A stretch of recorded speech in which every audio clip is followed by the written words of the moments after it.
An entitled couple refused to clean up the house they're getting evicted from, as I'm literally offering them nearly $4,000 to just clean up and get out, avoiding the eviction process altogether if they simply comply and do their part. But instead, they refuse to do so, even going as far as saying that if I don't give them the money, they're gonna blow up my car, leaving me no choice but to watch as they get evicted. Here's how it went down. When I was a property shepherd for banks that foreclosed on properties, I was often asked to see if the occupants would accept money in exchange for surrendering the property in clean, intact condition and just skipping the eviction process altogether. I had nothing to do with the foreclosure or eviction, and they used me because the lawyers charge hundreds of dollars an hour for that kind of thing. So they prepared the offer, I presented it, and if they said yes, the bank sent me a check. I inspected the house, and if it was clean and intact, I handed over the check, no problem. Now, it's important to note, there was an eviction clock running. If I did not report that they had complied with the agreement, the eviction would proceed. They did not stop that process unless I was successful. So I was helpless to grant extra time to move out beyond what the agreement says. I would say to them, for example, listen, the agreement says to be out by the 14th. You are working hard, the bank is closed. I can come back first thing in the morning, and if you're done, I'll release the check and I'll tell the bank that you complied. Well, in this particular incident, I was dealing with a couple in a 4,000 square foot house. They had been fighting the foreclosures, then fighting the eviction, and the bank and lawyers were just getting sick of them. So I delivered the offer, $3,500 to be out in 2 weeks. It was explicitly clear that I was not from the bank, nor was I from the lawyer's office, but they showed up in my office anyways and tried to convince us to sell them the house. You know, the house which was not for sale, which they couldn't afford or they wouldn't be facing eviction, which also the house wasn't even ours. They didn't like any of those truths and then said we had better start checking under our car before starting it up, and then they stormed out. They wanted the money, and I always did what little I could to help the people make the deadline. I always offered to come by a few days early and point out what needed to be clean. Normal wear and tear, no problem. Stained carpet, well, this isn't a security deposit, so unless it was a fresh, intentional stain, I just didn't care. Now, missing fixtures is a problem. Same with unswept floors or bags of rotting food in the garage. I think you get the picture. I went over for a pre-inspection and it was not even close to being ready. I pointed out what needed to happen. They asked if they could have the check now to hire cleaners, and they would totally have it ready in time. Being ugly and not stupid, I declined and said I would see them on the date that they agreed to. Well, I showed up and they had not cleaned up anything since my previous visit, but they demanded the check anyways. They worked hard to come up with excuses. They were tired, after saying they were going to unalive me with my car exploding. They needed the money for the down payment on another house. Won't you please do us a favor? We'll do anything for the check except clean. Well, after doing everything I can, I marked them as non-compliant and I left, returning the check to the lawyer's office. A week later, the lawyer's office told me I was free to take possession of the house and start my process. There was still lots of trash, there was grime everywhere, many missing light fixtures, but best of all, they had taken all of the towel racks and toilet paper holders, ripping them straight out of the wall, along with significant chunks of drywall. They sure taught me a lesson by damaging a house that wasn't even mine, and for skipping out on 3 hours of cleaning, they lost out on $3,500, even though they deserve that money for being stressed out. Wow, these people are idiots. Like, seriously, all they had to do was clean for 3 hours and they would have gotten paid almost $4,000 just to get out of the house. Like, dude, what are you doing? This is an easy paycheck. You could easily take the time and just get that done and take the money and run. It's bad enough you're already about to get evicted. Why not just make the process easier and be like, okay, I'm gonna bounce and I'm out of here. Like, that really would have solved everything in this situation. So yeah, these entitled people are complete morons, because this is such an easy barrier of entry, it's honestly not even funny. If you like Am I the Jerk, you're probably going to love Am I the Genius. Check it out, link down below in the description. Also, go to amithejerk.com/submit if you would like to submit your own stories. My Airbnb guest treated my property like hers, moving things around and acting like an obnoxious idiot at all hours of the night. So I decided to get some petty revenge by getting my neighbors involved in a way that literally scared her off. Here's how we did it. Okay, so I've been renting a detached guest house behind my home for a couple of years now. It's a quiet little unit with a private entrance and a tiny patio, just enough space for 1 or 2 people. I live in a fairly quiet neighborhood with older neighbors who love their peace and quiet, especially in the evenings. It's not a party area at all, and I make that clear in my Airbnb listing. I specify no parties, no loud music, and quiet hours start at 10 o'clock sharp. I even bolded that in the check-in instructions. Now, most guests are respectful. Some even leave thank you notes or folded towels. Well, a woman we will call Lily booked for a 4-night stay, saying that she was in town for a relaxing solo trip and maybe brunch with friends. When she checked in, she was super bubbly. It was the kind of fake nice where everything is literally amazing, and every answer I gave got a, "Oh, you're so sweet." I showed her around and I reminded her of the quiet hours, and she smiled and said, "Oh, I totally get it. I need the quiet too." Well, Well, the first night at around 11 o'clock p.m., I started hearing laughing and clinking glasses through my bedroom window. It wasn't blaring music, but their voices were loud enough to keep me from sleeping and the other neighbor. I checked the security camera footage at the gate entrance, and I saw 3 women in the guest house patio area with drinks in hand. I knocked on the fence gate to get her attention, and I politely reminded her of the 10 o'clock p.m. quiet hours. Lily then acted shocked, saying, "Oh my god, is it really that late? We're just catching up, you know. We'll keep it down." But they didn't keep it down. But not wanting to start a war, I let it slide for the night. The next day at around noon, I noticed that she had moved 2 of my potted plants off the guest patio and into my garden space, which was right into a decorative flower bed. These were ceramic pots I'd planted myself, and she just dragged them around like they were her own decor. So I walked over and I asked her, "Hey, did you move these pots?" And she replied by saying, "Oh yeah, the feng shui of your patio is super off. I was going to take pictures from my lifestyle blog and I needed it to feel more balanced." I then politely reminded her again that this wasn't her property, and I asked her not to move anything else. She just replied by saying, "You should really mention that in the rules." I then let out a deep sigh and she replied, "Okay, wow, you are super strict. I've never had this kind of experience in a rental before." And at that point, I decided to get a little bit petty. That evening, I paid a casual visit to 2 of my elderly neighbors. We'll call them Sandy and Florence. I mentioned offhandedly that the current guest was a bit disruptive, loud chatting at night, and moving things around. And that's all I had to say. Well, the next morning at exactly 8 o'clock in the morning, Sandy and Florence just happened to be walking by with their dogs right past the guest unit. They were talking loudly about city ordinances. And it's there that I overheard them say, "Well, technically, after 2 noise complaints, the city could flag the property for short-term rental violations." Florence then added, "And you know what? It's so rude when people move planters that just don't belong to them. It's like stealing landscape art." Well, at this point, Lily came out while they were nearby and awkwardly pretended to scroll on her phone, looking visibly uncomfortable. That evening, she messaged me through the application and said, "Hey, I think I'm going to be cutting my trip short. Can I check out early tomorrow morning?" I then replied with a friendly, "Of course, let me know if you need anything before you go." And you know what? She was gone by 7 o'clock in the morning the next day, and I've honestly never been more grateful for my neighbors. Yeah, this is one of those situations where it's like she clearly didn't read the rules, or she didn't care enough to try and follow the rules. Because honestly, I don't care if you're going to be going to like an Airbnb or like a hotel. If they have specific hours you need to be quiet, then guess what? You should probably be quiet. So truly, you have some great neighbors who really came in clutch to scare this lady off, because Lily's attitude and behavior was completely out of line. My wife's uncle acts like the family culture police, and I'm honestly so done with it, as he actively goes out of his way to critique every single woman in our family. Here's what's going on. Okay, so this has been bugging me for a while, and I just need to vent. My wife's uncle has somehow made it his life's mission to critique every single woman who marries into the family. Not in a, "oh, here's some advice I can give you" kind of way. No, he straight up monitors people. If a wife isn't cooking enough, dressing modestly enough, serving her in-laws daily, or being the picture-perfect housewife by his outdated standards, then he makes snide comments or lectures them like he's running a finishing school for the 1950s. It's always subtle at first. "Oh, you don't cook every day?" Or he'll say, "Back in our time, women didn't talk like that." But then it would escalate from there. If someone has a career or speaks their mind, or God forbid, doesn't cater to their in-laws 24/7, he claims they're single-handedly destroying family values. He once even said that a wife should be grateful her husband allows her to work. And if people push back or ignore his judgment, he sulks. Full-on cold shoulders, guilt-tripping, acting all hurt like he's the victim. He absolutely despises his sister's daughter-in-law, who is an engineer at a reputable company, earns a lot of money, stays long hours, and visits her family for the weekend, which doesn't align with his vision. But then here's the kicker. He still expects to be invited to every wedding, dinner, and get-together, like he didn't just alienate half the family with his behavior. You can invite him 15 minutes before the event and he will still be there. At one event, he claimed that giving the new generation high-quality education is why no one is having kids, and everyone is just working too much. And this is coming from a guy that stayed in one company for 40 years, never planned for his family's future, never properly educated his kids, and is now mooching off his poor son that is paying for the entire household of 10 people. Everyone sees this and everyone complains about it behind closed doors, but no one wants to be the one to cause drama because people would justify that he is old, so he keeps getting away with it. And honestly, it just makes every gathering just a little bit more exhausting. Yeah, that's one of those relatives where it's like, okay, we're related by name only, but that's about it. Like, I can't stand people who act like that, and I would actively make sure to avoid them, or if given the chance, correct them and shut them down. I don't care if they're old. Congratulations, you're old. But guess what? You're going to adapt to the times. And if that means me correcting you and saying, hey, you're being awful right now and what you're saying is messed up, then so be it. I don't care if I hurt feelings. I'm absolutely going to call that crap out. I've never understood why people let others slide just because of their age, as if the terrible things they're saying are somehow acceptable because they're old and maybe they don't understand. But that's a load of crap in my opinion. That's a cop-out, and it's just people not wanting to like correct someone who clearly needs correcting. So yeah, this guy's an absolute piece of garbage, and I don't blame you for trying to avoid him. Am I the jerk for not congratulating my friend on publishing a book? Because right now she's pissed off at me and I seriously just don't know what to do. Here's what's going on. Okay, so a friend of mine recently self-published a children's book on Amazon. She made a big announcement on social media about how excited she was to start this new chapter in her life as an author. She also texted me about it, and I responded that it was really cool and that I would buy a copy when I could afford it. I also asked what the story was about, and she told me that I'd have to buy it to find out. Well, later, my husband saw the cover of it and was curious if it was AI generated. I then asked my friend who her illustrator was, and she said she used Canva AI. Now, personally, I really don't care either way, so I just didn't reply to that message right away. A few hours later, she followed up asking why I had asked. Now, I wasn't on my phone, so I didn't see it right away, but when I didn't respond again, she sent another message back, basically saying, "Are you going to reply or not?" I told her I was just curious. I didn't want to mention that someone else thought it looked like AI, since I felt that would come across as rude. She then sent a long message along the lines of, "I already have one friend criticizing my book, and then there's you. No congratulations. Just asking about the artwork as if you're trying to find something negative. So why don't you be honest about why you're asking?" I replied back by saying, "Please calm down. I can't afford to buy your book right now. When people are proud of something, they usually enjoy talking about it. So I thought asking questions was a way to show I was interested." Well, she didn't respond after that. Later on, her husband, who I work with, mentioned that she was upset that I didn't congratulate her. Well, to make matters worse, I have no choice but to be at their house soon for an overnight visit, and I'm already dreading any potential awkwardness. Should I approach her once I'm there, or just camp it out in the guest room and just kind of hide until the last minute to avoid any potential conversation? I genuinely wasn't trying to downplay her new book. The first thing that came to my mind was to ask questions to show support since I couldn't buy it. But now I'm wondering if I was unintentionally dismissive. So seriously, am I the jerk here? Because right now I don't know what to do. No, you're not the jerk, but I guarantee you're not the only person asking, "Hey, who's your illustrator?" Like, I get it, AI is slowly getting better, and pretty soon you won't be able to tell what's real artwork and what's not. So in my opinion, I think as humans, we should really band together and support artists instead of giving into this kind of crap. Just because it's cheaper doesn't mean it's better. And the fact that you guys are picking up on that is proof that you are not the only people who are like saying something about this. So no, you're not the jerk. This is clearly a problem she has to figure out, because personally, if you use AI in this capacity, you deserve the criticism. An entitled idiot gets his car towed twice from our retail store parking lot, and every single time he has the audacity to act like this is somehow our fault. Here's what happened. Several years ago, I was a manager at a big box retail store in a busy part of the city. The neighborhood was mixed commercial and residential, and also a tourist area. Parking was at a premium, and almost all of it was paid parking, including street parking. We had a small customer parking lot, maybe 15 spots in front, that was free. We had big clear signs in front of every single spot that clearly spelled out that the parking was for customers only, 2 hours maximum, and that your car would be towed if you left it. We were actually pretty lenient and only towed cars that egregiously violated the rules. Well, cut to Mr. Entitled, who got his car towed twice. I arrived at work one morning and noticed a distinctive car that I knew had been in our lot the day before. Even the night crew manager said it had been there all night. Well, considering this to qualify as egregious, I simply had to tow it. Almost 36 hours later, the owner arrived wanting to know where his car was. I only heard about this part since I was off, but the manager on duty directed him to the tow company number and basically told him, "Too bad, so sad, don't do it again." Well, a month or so later, I see the exact same car in our lot again. I didn't do anything that day, but the following day was Saturday, so I flagged it for the opening manager to check. And when it was still there in the morning, the manager had to tow it. Fast forward to Monday morning, and I'm doing opening tasks when a man wearing a suit and the reddest face of thwarted rage pounds on the door. It's Mr. Entitled again, here to collect his car that he left on our lot 4 days before. He seriously wants to know where his car is, but it's like, did he read the sign? He wants to know who authorized towing his car, and you know what? That would be me. He then simply doesn't believe I'm the manager, but that's not my problem. He then wants to know, how dare I treat a customer like this? And it's like, excuse me? You are not a customer. You are a parking freeloader. He was then sent on his way with a number for the tow company and how to spell my direct manager's name. Well, to make a long story short, I never saw his car in the lot ever again, which clearly taught him the lesson that no, you can't park your car here and expect to have it a few days later. Wow, this guy literally just doesn't learn lessons. His car got towed twice and he's still trying to be like, wow, where's my car? Who's the manager? Who did this? It's like, dude, you did this. I didn't do this. I don't want to tow your car, but you're leaving it overnight. So yeah, this guy was super entitled and his attitude was completely awful. Am I the jerk for forcing my roommate to let me buy out our kitchen table as he was trying to take it while he was moving out? Because right now I feel like a jerk for the way I handled this, and I'm honestly not sure what to do. Here's what happened. Okay, so I just had a huge blowout fight with one of my roommates who I will call Bob for the sake of the story. Bob is moving out and they are taking the table. But this table is seriously my most cherished possession. I found this table after searching through estate sale sites. Bob and I went together to get it. Bob, my other roommate John, and I split it 3 ways for $40 each. Bob later sent us a text saying his dad is buying the table for us. He then sent back our money without asking if we were all right with that arrangement, and this was over a year ago. Well, about a month after we buy the table, Bob and I got into a huge fight. He said repeatedly when touring apartments that they would pay for the Wi-Fi, but now that we've signed the lease, he says that he won't. Well, I eventually cave and I just pay to keep the peace. And trust me, this will be important later on. Well, cut to a month ago and Bob tells us they're moving out 3 months earlier than our lease ends. And it's completely fine by me, like good riddance. As I said earlier, I love this table. I asked Bob, okay, well, what will you be taking with you? And Bob walks around the apartment and talks us through every item he will be taking. And the table is not one of them. A week then goes by and we check back in on the progress of his move out. And I ask him explicitly, are you taking the table? And he says no to both John and I. And I think to myself, okay, wonderful. Well, a week after that, John tells me that Bob is taking the table. I text Bob asking to buy them out, and he says he will get back to me. I then followed the next day, and they tell me they're taking the table because getting a new one is too expensive. Now, for context, Bob comes from wealth and I do not. Money is not an issue for Bob. I had a suspicion they were going to pull something like this, so I planned ahead. To put it simply, unless both John and I agreed to take over the lease, Bob is stuck with $3,000 in rent over the remaining 3 months of the lease and on the hook for his new apartment that they had already signed on for. Again, money is not an issue for Bob. Well, he refused my offer to buy him out and my offer to buy him a new table. So I tell him his options. Either let me buy the table like we agreed, or I'm refusing to let him off our lease. Things then turned into a heated back and forth. I then pointed out how he did the same thing with the Wi-Fi when we first moved in, to which he called me immature. Eventually he caved in, letting me buy the table for $275, which by the way is still far below the actual value of the table. And you know what? John is pissed at me for this. He backed up that Bob did say he would leave the table, but said that it wasn't binding and ultimately it's Bob's table. So sure, I got the table, but honestly, it feels like it came at a cost. So am I the jerk for the way I handled this? Because right now I don't know what to do. No, I don't think you're the jerk at all. Bob literally was trying to steal a table that he's like, no, I'm not gonna take it. Like, that's super frustrating. Like, are you kidding me right now? At least buy a new table in your new apartment. Don't take the one that we have. And for him to be like, oh yeah, I basically own this. It's mine. I'm gonna take it with me. Like, no, that's super obnoxious. We're not playing that game. Now, do I think it's a good idea to basically hold a metaphorical grenade over his like future apartment by saying you won't let him out of the lease unless he buys the table? Well, no, I don't think that's okay. I think that really is a messed up thing to do, even though I understand your reasoning. But it's like, man, there had to have been like a better solution here because that is like some crazy stuff. But overall, I think with all things considered, I don't think you're the jerk here, and I think Bob absolutely had it coming because what he was trying to do was incredibly inappropriate. Today, I had a customer who literally acted like Jekyll and Hyde because the second they got food in their system, they went from an absolute monster at my restaurant to the sweetest old lady you would ever meet in your life, proving to me that some people when they're hungry are the angriest people on planet Earth. Here's how it happened. Okay, to start things out, it was Juneteenth on the weekend. Now, I don't know if it's relevant, but a lot of our normal crowd must have made it into a 4-day vacation and left town because the rest that were left behind were just completely different, more exaggerated, I suppose. The nice tables were overly polite and the bad tables were extra bad. So this one lady comes in and she first complains of the hostess for daring to lead her to a table when she really wanted a booth. But then, literally about 2 minutes after me taking her drink and appetizer order, she waves down a manager to complain about how they're not here yet, then flags me down to complain some more about how I need to pay more attention to her, and about how her calamari still isn't here, despite the fact that it needs time to cook. Like, really? Her dinner then comes out, and she complains some more about how she wasn't finished with her appetizer. She said to me, didn't they train you? Don't you think a person might want to finish their appetizer before getting their meal? Oh, and between all this, she's flagging down other servers and complaining at them about whatever. And by the way, this is all in the span of 15 minutes. At this point, I'm ready to strangle this lady. I grab every floor manager on duty and I explain the situation. But after finishing her appetizer, she suddenly turns into this sweet, polite old lady. We had no further problems and even took care of me on the tip. Now, I've seen cases of people getting angry when they're hungry, but good God, I've never seen people do a complete 180 like this before. Well, I mean, I have, but it's just always been in the opposite direction. Customers being fine to deal with until one thing doesn't go their way, and then they flip out will always baffle me. Yeah, I've dealt with hangry people before when I was like a server and worked in the restaurant business, and they are the worst. Because for starters, they will never apologize for the way they acted, and they're gonna sit there and be like, oh wow, this was great. great. Thank you so much. Meanwhile, the first 10 minutes were them being a nightmare to you. And you want to say like, yeah, I was trained properly. Did your parents raise you right? Because clearly they did a bad job. So I'm right there with the original poster because I can't stand people who act this way. Am I the jerk for making a joke about my brother's affair at his wedding?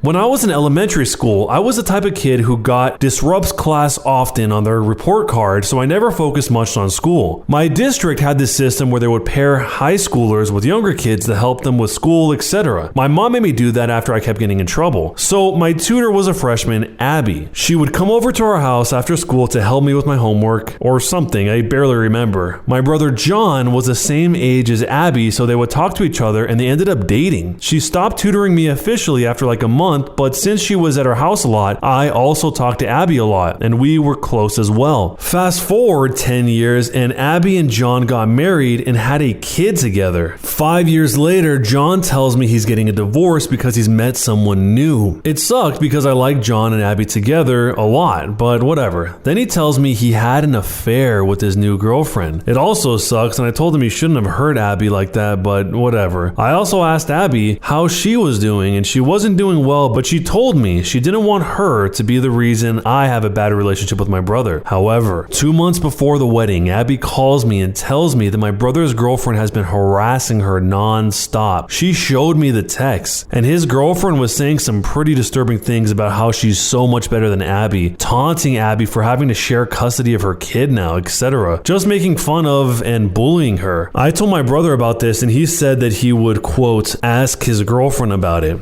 A month later, I asked him if it was ever brought up, and he said he did, but he saw nothing wrong with the text, which pissed me off. I confirmed that he saw the same text that I saw. Abby apologized for involving me in the whole thing in the first place and encouraged me to still go to the wedding, where my brother asked me to make a speech. The speech went well until I made a joke. The gist of the joke was me turning to his new wife and telling her that if she's learned anything from this, she should know that my brother, quote, will never let his wife stop him from finding the love of his life. This got my brother and his wife really mad, and they kicked me out shortly after, and my brother has been calling/texting me non-stop, yelling at me. So I made a joke about my brother's affair. Am I the jerk? Before we even talk about the OP, the brother is the jerk because he is the one that had the affair. The new wife, even if she didn't know that the brother was already married at the time, is still the jerk because she's going after Abby, constantly hitting her up saying she'll never be as good as her out of some weird jealousy complex. But then at the end of it, yeah, the OP is also a jerk amongst all these other jerks because rather than trying to resolve that on his own, he went in front of everybody to put him on blast at his wedding, his special day. If he really wanted to get this resolved because it didn't sit right with him or because he wanted to defend Abby, then talking to the two of them, the brother and the new wife, independently would have been the right play and got the point across a lot more effectively, because doing it in front of everyone just makes them really defensive and not even really think about what he's trying to say. But maybe it was justified doing what he did. Let me know what you think and who is the jerk in this situation, because there's a lot of candidates. If you didn't know, there's actually a playlist in the YouTube description that has all the stories so you can play them in the background while you're commuting or gaming or building your next commander deck in Magic the Gathering, whatever it is you do, or just listen on the podcast. This happened about 15 years ago. I think this is the worst Karen experience I have personally ever had, but honestly, I feel lucky. My friends and I were at a local lake park. It was fully fenced and you needed a key to get in. The key was given out by the homeowners group and you had to live there to have one. The park was maintained 100% by a fee taken from the HOA. The fence was 10 feet tall and topped with razor wire. These rich people really took their muddy lake park seriously. Of note, the park was about 60 by 200 feet with a little beach on a small rural lake. The park belonged to probably between 30 to 40 different homes. At this point, we were the only people in the park. There were 6 of us, and we were sitting at a table about 100 feet into the park away from the fence, eating and working on Dungeons and Dragons sheets when we hear screaming. I was the speaker for my group of friends. We were all about 20 years old. They were art/STEM students, and I was a 6'9" security guard, so I went up to this middle-aged couple. When they saw only I was coming, they started freaking out. The man with his fist at his side screaming. The woman doing this weird dance, making gesturing motions, and using the threatening lady sing-song voice. The rest of the group follows, but stays back 20 feet. I'll attempt to get the dialogue right. Mostly I remember the repetition, the smiles, and the clapping. Karen started clapping her hands and smiling and said, "Okay, time to go. Come on, go. I said, "Is there a problem?" Karen, smiling bright,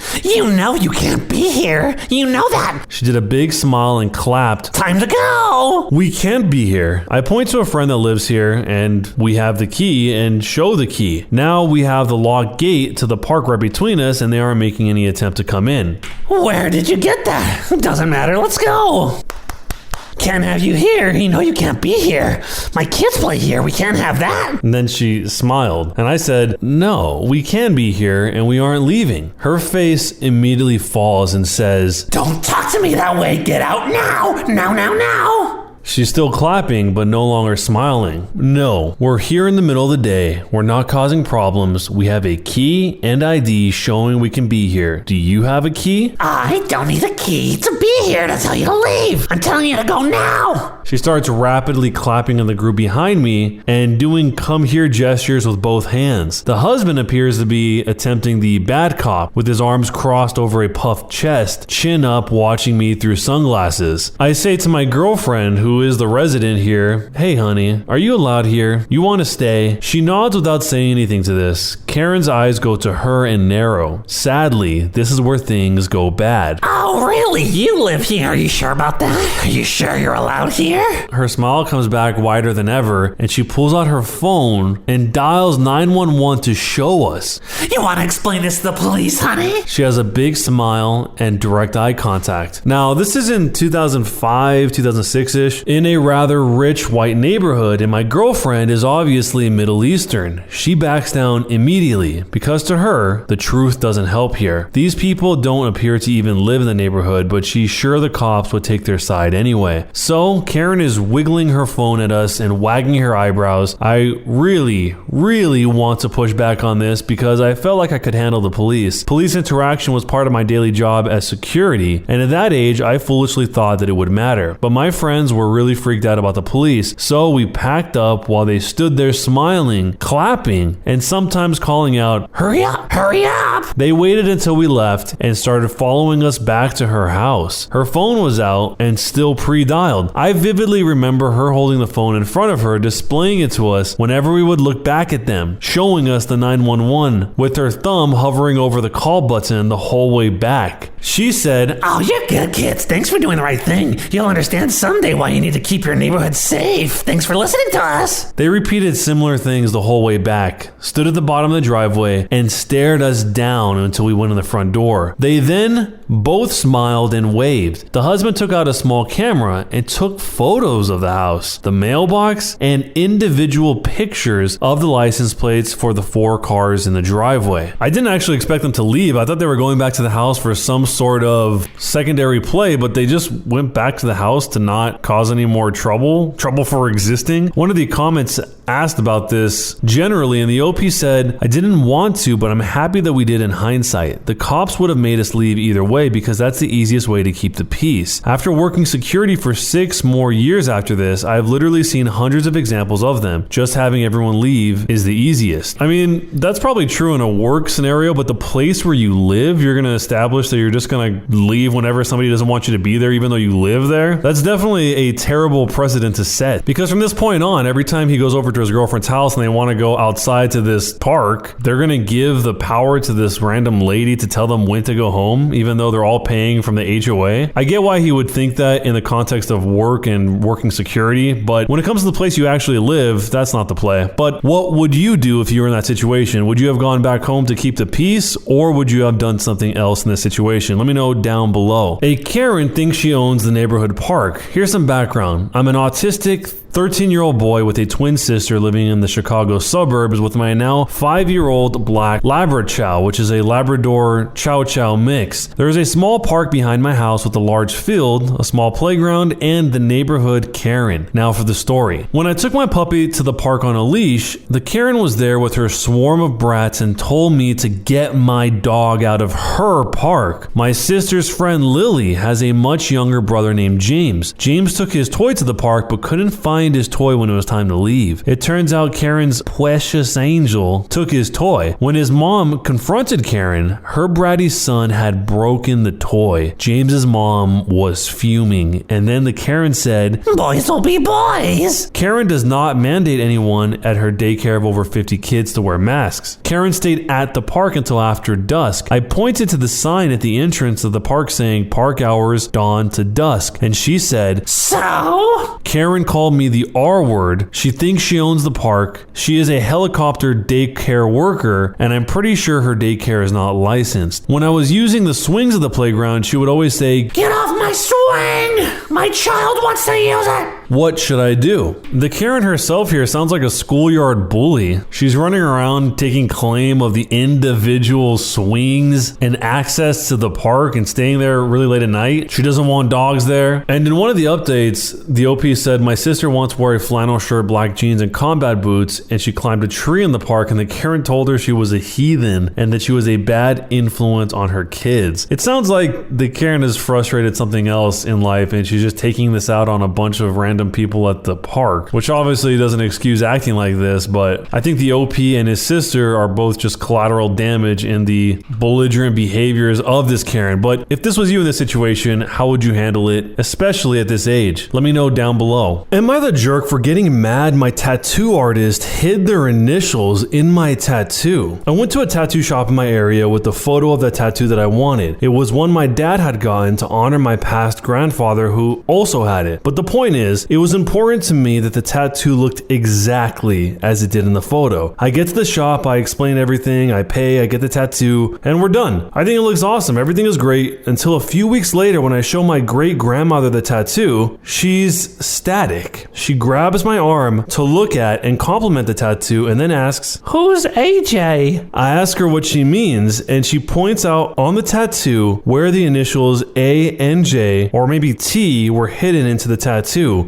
I am instantly pissed. My artist's first name starts with an A, and the last name starts with a T. She tries to assure me it's no big deal if I hadn't noticed until now, but I reached out to the artist sort of irritated. They told me the style of art that I got is called traditional, and it's pretty trad for all artists to do it in that style to put their initials. I demanded a partial refund and they refused. So I complained to the owner who made the artist give me a full refund. Now the artist is running a full smear campaign, talking about moving shops and all kinds of stuff. My sister says that I'm a jerk for pushing the issue, but I feel like at the end of the day, I told you exactly what I wanted and you didn't do that. Am I the jerk? There's a lot of weird implications of putting somebody's initials on their body without them knowing. A lot of people say that the skin is the canvas for the tattoo artist in the same way that an actual canvas is for a painter or another type of artist. But all the artist had to do here was say before they started, hey, a trad tattoo, a traditional tattoo typically has initials in it, just so you know. And that way if the OP didn't want that, he would just say, no thanks, I'm not going to get this tattoo then. But the tattoo artist, I guess, just assumed that because it was traditional style that he would be okay with it instead of asking. And now, as some people have pointed out, it's kind of like this OP has been branded with this other person's name. At least coming from a background that isn't familiar or interested in traditional tattoo art style because he wanted to get it for a very specific reason. But who do you think is the jerk here, and what would you do if one of the tattoos you had also included the initials of the artist tattooed onto your skin? Am I the jerk for embarrassing my father-in-law after I repeatedly asked him to explain his joke to me? I'm a 27-year-old female and I used to be an escort from the age of 18 until I was 23 years old. I'm not proud of it, but I also don't care because I did what I had to keep studying and keep a roof over my head. That's how I met my now fiance, who's 37 years old, though he was never my client. We began to date when I was 25, and 3 or 4 months after that, his brother-in-law, quote, exposed me. I have no idea how he found out because there's no way my fiance knew, and thus we had to come clean in front of his whole family. Yes, I did that. Yes, he knows. Yes, he doesn't care. It was 2 years ago at that time, and we got over it. After that, there was a span of 3 to 4 months in where my mother-in-law and some of my fiance's aunts and cousins policed their husband when I was around. It was really weird, to be honest. honest, because these dudes were like 40 to 60 years old, and I wasn't that desperate. So my fiance shut down their nonsense hard, and even though all of that happened, his family still gives me the side eye from time to time. We thought it was behind us. He proposed last year, and 5 months ago, we found out that I was pregnant. We were really happy about it, and we told his family as soon as we knew. His sisters and younger brother were happy for us, but his mom took me aside and begged me to be honest with her and asked if this was really my fiance's child. I was taken aback, but I just rolled my eyes and said, yes. She gave me some terrible speech about how she only wanted to make sure and that she was just happy to be a grandmother. Well, last week, we were at his parents with his family and some of his friends, and we were talking about the name, how he might look, some small talk. We love him regardless, but there's always some hope of, oh, I hope he gets your nose. I like your eyes. I hope he gets them comments. And my father-in-law said that he and his children have a birthmark in the inner thigh, and that even his grandchildren, one of my sister-in-law's kids, got them, so our baby might get it too. And then he said, but how can we know from who he got it? It may as well be from me, my boys, or my brothers. And he and his brothers began to laugh. My fiance got mad, and before he could say anything,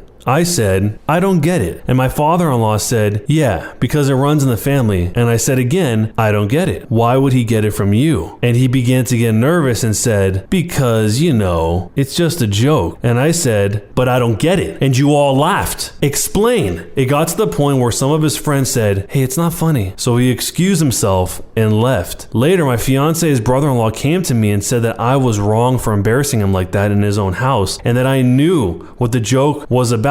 And because of my past, I shouldn't be surprised. Now they're demanding that I apologize to my father-in-law. So am I the jerk for embarrassing my father-in-law after I repeatedly asked him to explain his joke to me? This is a really weird implication the father-in-law is trying to make with his future daughter-in-law. Clearly, the fiance understands a joke enough to be frustrated by it, but he doesn't do anything about it. He just lets his wife take the brunt of this all. It's unbelievable that they want the OP to be the one that apologizes to the father-in-law when he's trying to imply that he has done the deed with the OP.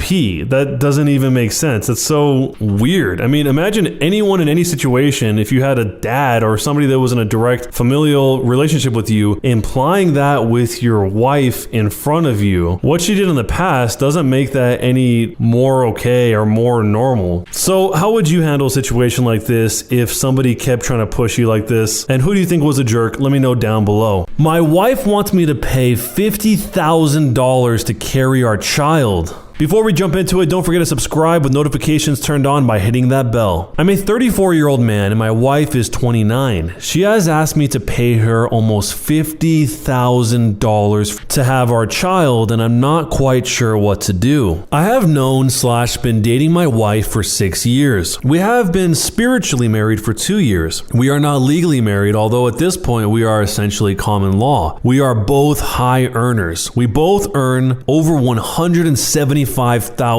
a year after tax. We purchased our home together and we've agreed to split the finances 50-50. We paid for our wedding, honeymoon, everything 50-50, although I did pay for the cost of our rings and her engagement ring. Our mortgage payments were 50-50 and we comfortably own our home now. So much of our income goes to savings, investments, home improvements, and discretionary spending. Because of our incomes, we felt it would be best to keep our finances separate. We're both highly independent people and both very career driven. It's part of the reason I'm so attracted to her. She's amazing in what she does, and I'm so proud to be able to introduce her as my wife and explain what she does. Unfortunately, our first 2 years of marriage were hampered by the pandemic and the lockdowns. We would have loved to have traveled and saved up quite a bit in order to do this. A couple of months ago, we had a talk and decided it might be a good time to have kids instead of continuously waiting for better or safer travel conditions. Without too serious discussion about it, we decided to stop using birth control and let things happen as they will. Yesterday, I came home and my wife was on the phone. She seemed like she was in a hurry to end her conversation and tried to evade my question when I asked who she was talking to. It was her sister. They don't talk a lot, so that was a bit weird. She still works from home, so she continued to do some work. Then we had dinner and watched some news. It was a regular, pleasant evening. Then she says she wants to have a serious talk and asks me to make some tea and meet her upstairs at her work desk. risk. So I make the tea, I bring it up, and she starts talking financials. Her workplace allows for maternity leave for up to a year, but only provides 50% of her salary for up to 6 months. The remaining 6 months is unpaid. She was very direct and said that while her insurance would cover the vast majority of hospital-related costs during pregnancy and childbirth, taking a 6-month break from work would cost her almost $50,000 since her pay would be cut in half. She is asking me to compensate for that $50,000 in addition to agreeing to split any related but unexpected costs to pregnancy and childbirth. Her stance is that she is doing something for us to start a family, but it is not a true 50-50 split if she's expected to take a financial hit for it and I am not, given that our finances are separate. She had a printed list of expectations in terms of what she expected financially, listed some things that her insurance may not cover. I see the logic, but I am really very turned off by this because she is essentially asking me to pay her to have our child or children. She saw my hesitation and doubled down. While her ideal is to return to work after 6 months, she says it's a real possibility that she may require more time off and decide as things happen to take up to a year off. So she had drafted another plan for that. For the first 6 months, her work will give her 50% of her salary and I would compensate her for the rest. But for the next 6 months, since her work would not compensate her, and because this loss is something she is doing for the family, she is comfortable splitting the loss of her income. She is only asking me for 50% of her salary instead of 100% for the second 6-month period, and she will take the loss of 50% of her salary. The idea, I guess, is that both of us suffer half the loss of income for the second 6-month period. However, if she takes 7 to 11 months off, any months after the 6th month can be prorated. She expressed that she anticipates and hopes to work in 6 months, but that she wants a contingency plan in the event that she requires a year off. She said that taking more than a year off is something that she is very unlikely to do, as it would put her job at risk, but she's open to exploring a third plan with me if I feel that that's necessary. There are also detailed notes about how she wants to keep housework split, with plans to start saving for both childcare and additional housekeeper expenses for at least the first 4 years. I kid you not, it's a 16-page ring binder that she handed me with detailed notes, some explanations, and a list of expenses. But the immediate and essential element here is that she wants me to pay her $50,000 up to $100,000 if she takes off the full year to compensate her for the loss of her salary for 6 to 12 months as a result of her having our child. I really don't know how to process this. My first thought is shock because despite our salaries, $50,000 to $100,000 is a lot to demand. The idea of a payment plan to have a child is just gross, and many couples manage to do this without paying their wives to have children. But then I suppose most couples are legally married, and a loss to one person's income is a loss to everyone involved. So in our situation, it makes logical sense, but there's something so transactional about it that it puts a bad taste in my mouth. I didn't fight it or argue it, and she's basically allowing me to think about it, but says if having kids is something we're going to do, she wants to write up an agreement and go to a lawyer. Splitting the cost of that is also in the binder. What really hits me here is that she was talking to her sister on the same day she brings this up to me. Why on that day? On the same day she mentions this to me? They do not talk often. I am partially excited and scared that the timing of this means that she's actually currently pregnant, and my response to her will have real consequences if I disagree with her. She has previously had a termination and only told me after the fact, almost a year later, because it was early into dating. I was shocked to learn that when I did, but I supported her choice as it's her body, and at the time, having kids would have been the wrong decision for us. Still, the fact that she makes decisions like that so independently has me incredibly cautious right now. I checked the trash cans for a pregnancy test, but I didn't find anything. She also asked for tea instead of coffee, but maybe that's overthinking it because she likes both. I want to ask her if she's pregnant, but we both had busy days today, and I was processing, and it didn't even occur to me on the day we first discussed this. Definitely definitely a conversation to have, but I don't know whether that should influence my response here. What should I do? I actually completely understand why she would have this thought process and present it in this way, but that doesn't mean the entire time I wasn't thinking about those Shark Tank parody videos. Next into the tank is a young woman who wants to have a baby for the right price. Hi babe, I'm here today asking for a small lump sum payment of $50,000 to $100,000 in exchange for a baby. And the boyfriend goes, so tell me a little bit about this. How'd you come up with this? What are your numbers? What is your valuation based on? Well, babe, you see, my job only covers 50% of my income, and that's where you come in. I'm looking for a strategic partner. Babe, $100,000, that's no small ask. There's nothing proprietary about this at all. I really love the idea, and for that reason, I'm out.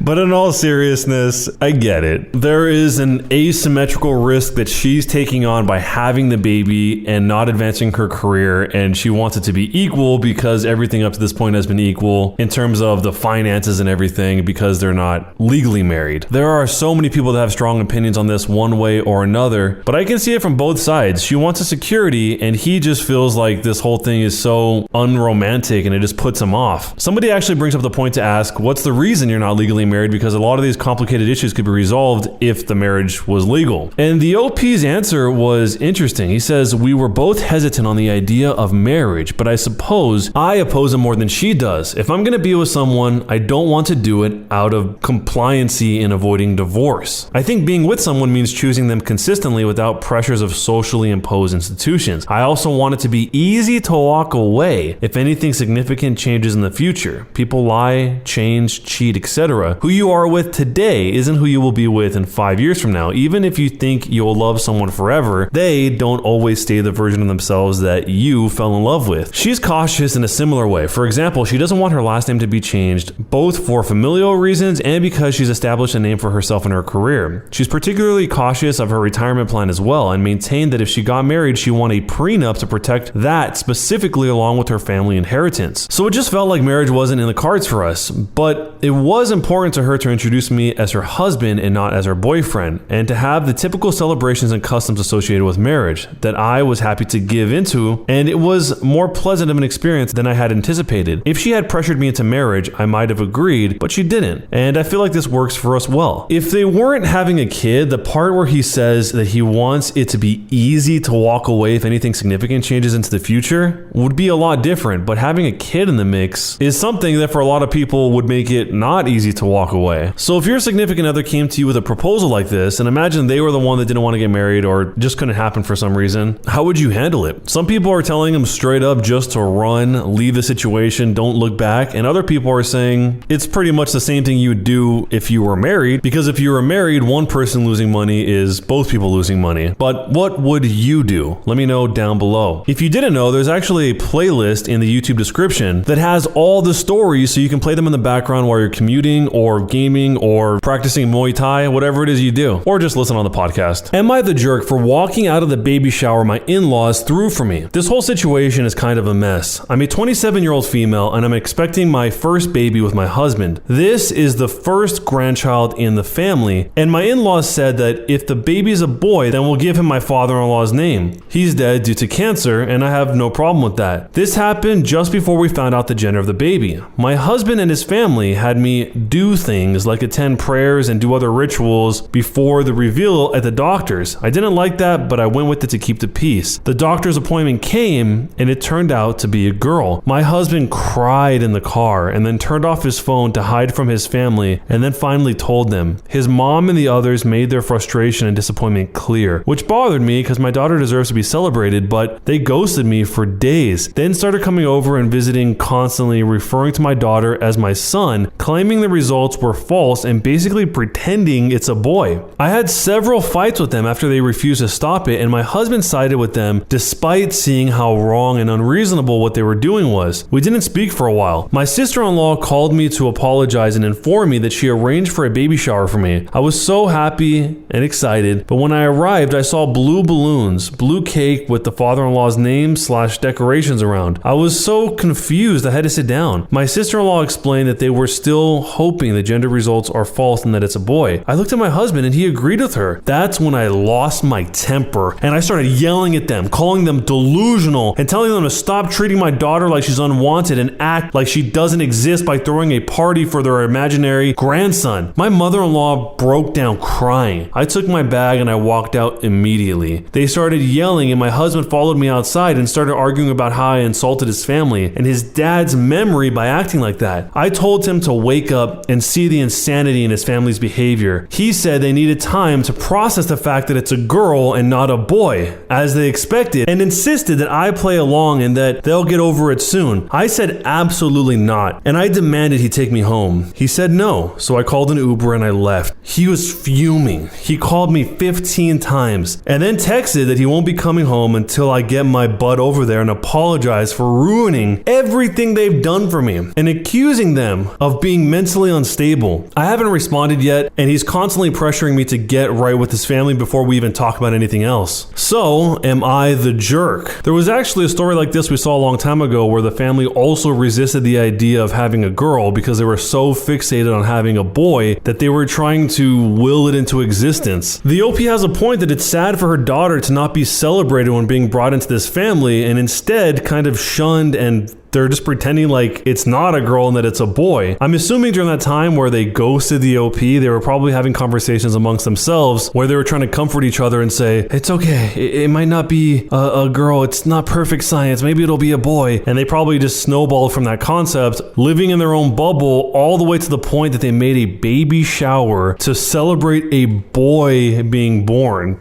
I don't really know how you would handle this because the husband is not even on the same page as her, let alone the rest of the family. But if this was you and your child and these were your in-laws, how would you handle the situation, and jerk or not a jerk, and why? Am I the jerk for eating at the same restaurant as my husband's family? I'm a 32-year-old female and I've been married to my husband who's 35 for 3 years. We've dated for 2 years before that, and I want to start this off by saying that he's a really good guy in other areas. My husband's parents, his two brothers who are 38 and 40-ish, and his brother's girlfriend / fiance have a tradition of going out to dinner once a month. I'm invited about 50% of the time. I've talked to my husband's brother's fiance, and she says that she is invited every time. When I say that I'm not invited, I mean that my husband tells me I'm going to the family dinner. It's probably best if you sit this one out. When I expressed that I wanted to come, he told me that it would be for the best if I didn't. This has caused several fights. About a week ago, my husband went to a family dinner that I wasn't invited to, and I was pissed. Very pissed. So earlier that day, I called and made a reservation at the restaurant they were going to. My husband left for the house not knowing about my reservations, and I left 15 minutes after him. I ended up seated at a table where I couldn't fully see his family, so I got up as if I was going to the bathroom and I walked right past them. They were all there, including his brother's significant others. My husband looked completely shocked and asked me what I was doing there. I told him that I had just been dying for a steak, so I came and I got one at the restaurant. My mother-in-law said it was very rude of me to interrupt their family dinner. I pointed out that I wasn't trying to join them. I was just going to the bathroom. I told them to have a good meal and I left. I went and finished my steak by myself. My husband was really pissed when he came home and told me that he couldn't believe how much of a jerk I had been. I said that he was a jerk for not inviting me to his dinners when his brother's significant others got to go. My husband said that the decision to invite was between him and his family and I should respect it. So I want to ask, am I the jerk for eating at the same restaurant that my husband's family went to but didn't invite me? This is so weird. Does the husband not like his own wife? There are some people that think that maybe the husband's family is prejudiced, but if that's the case and the husband actually agreed with that enough to the point where he would comply with their demands to not have her come to dinner and then say it was part of his own decision, why would he marry her in the first place if that's really going to be driving his mind? You just create misery for the OP here for forever. There's no examples of that in the actual post itself, but that's what people are implying in a lot of the responses because of some other context. But if this was you in this situation, what would you do, and jerk or not a jerk, and why? My wife is cheating on me with a homeless guy. Make sure to subscribe on YouTube and hit that bell to turn on notifications. I'm a 63-year-old male and my wife is cheating on me and spending all of her time with a homeless guy. Wow. I have been with Susie for 19 years. It's always been rocky, but the last 2 years have been hell. 2 years ago, ago in July, my wife met a hobo when she was bargaining shopping at the Salvation Army. She offered to let him do chores for food and a small amount of cash. Soon, he was sleeping on our couch. We offered to convert the garage into a small apartment or to allow him to live in our RV, but he was not interested. He seemed to always be around and usually slept on the couch. Last summer, my wife and I seemed to be very happy and everyone commented on how we acted towards each other. Then my wife suggested that I go out and see the Eagles concert by myself. That was odd, as she kept texting me and asking if I had set up a secret date. When I came home, it appeared that she was the one on the date with the hobo. In late October, she told me that I had to move out as we are done.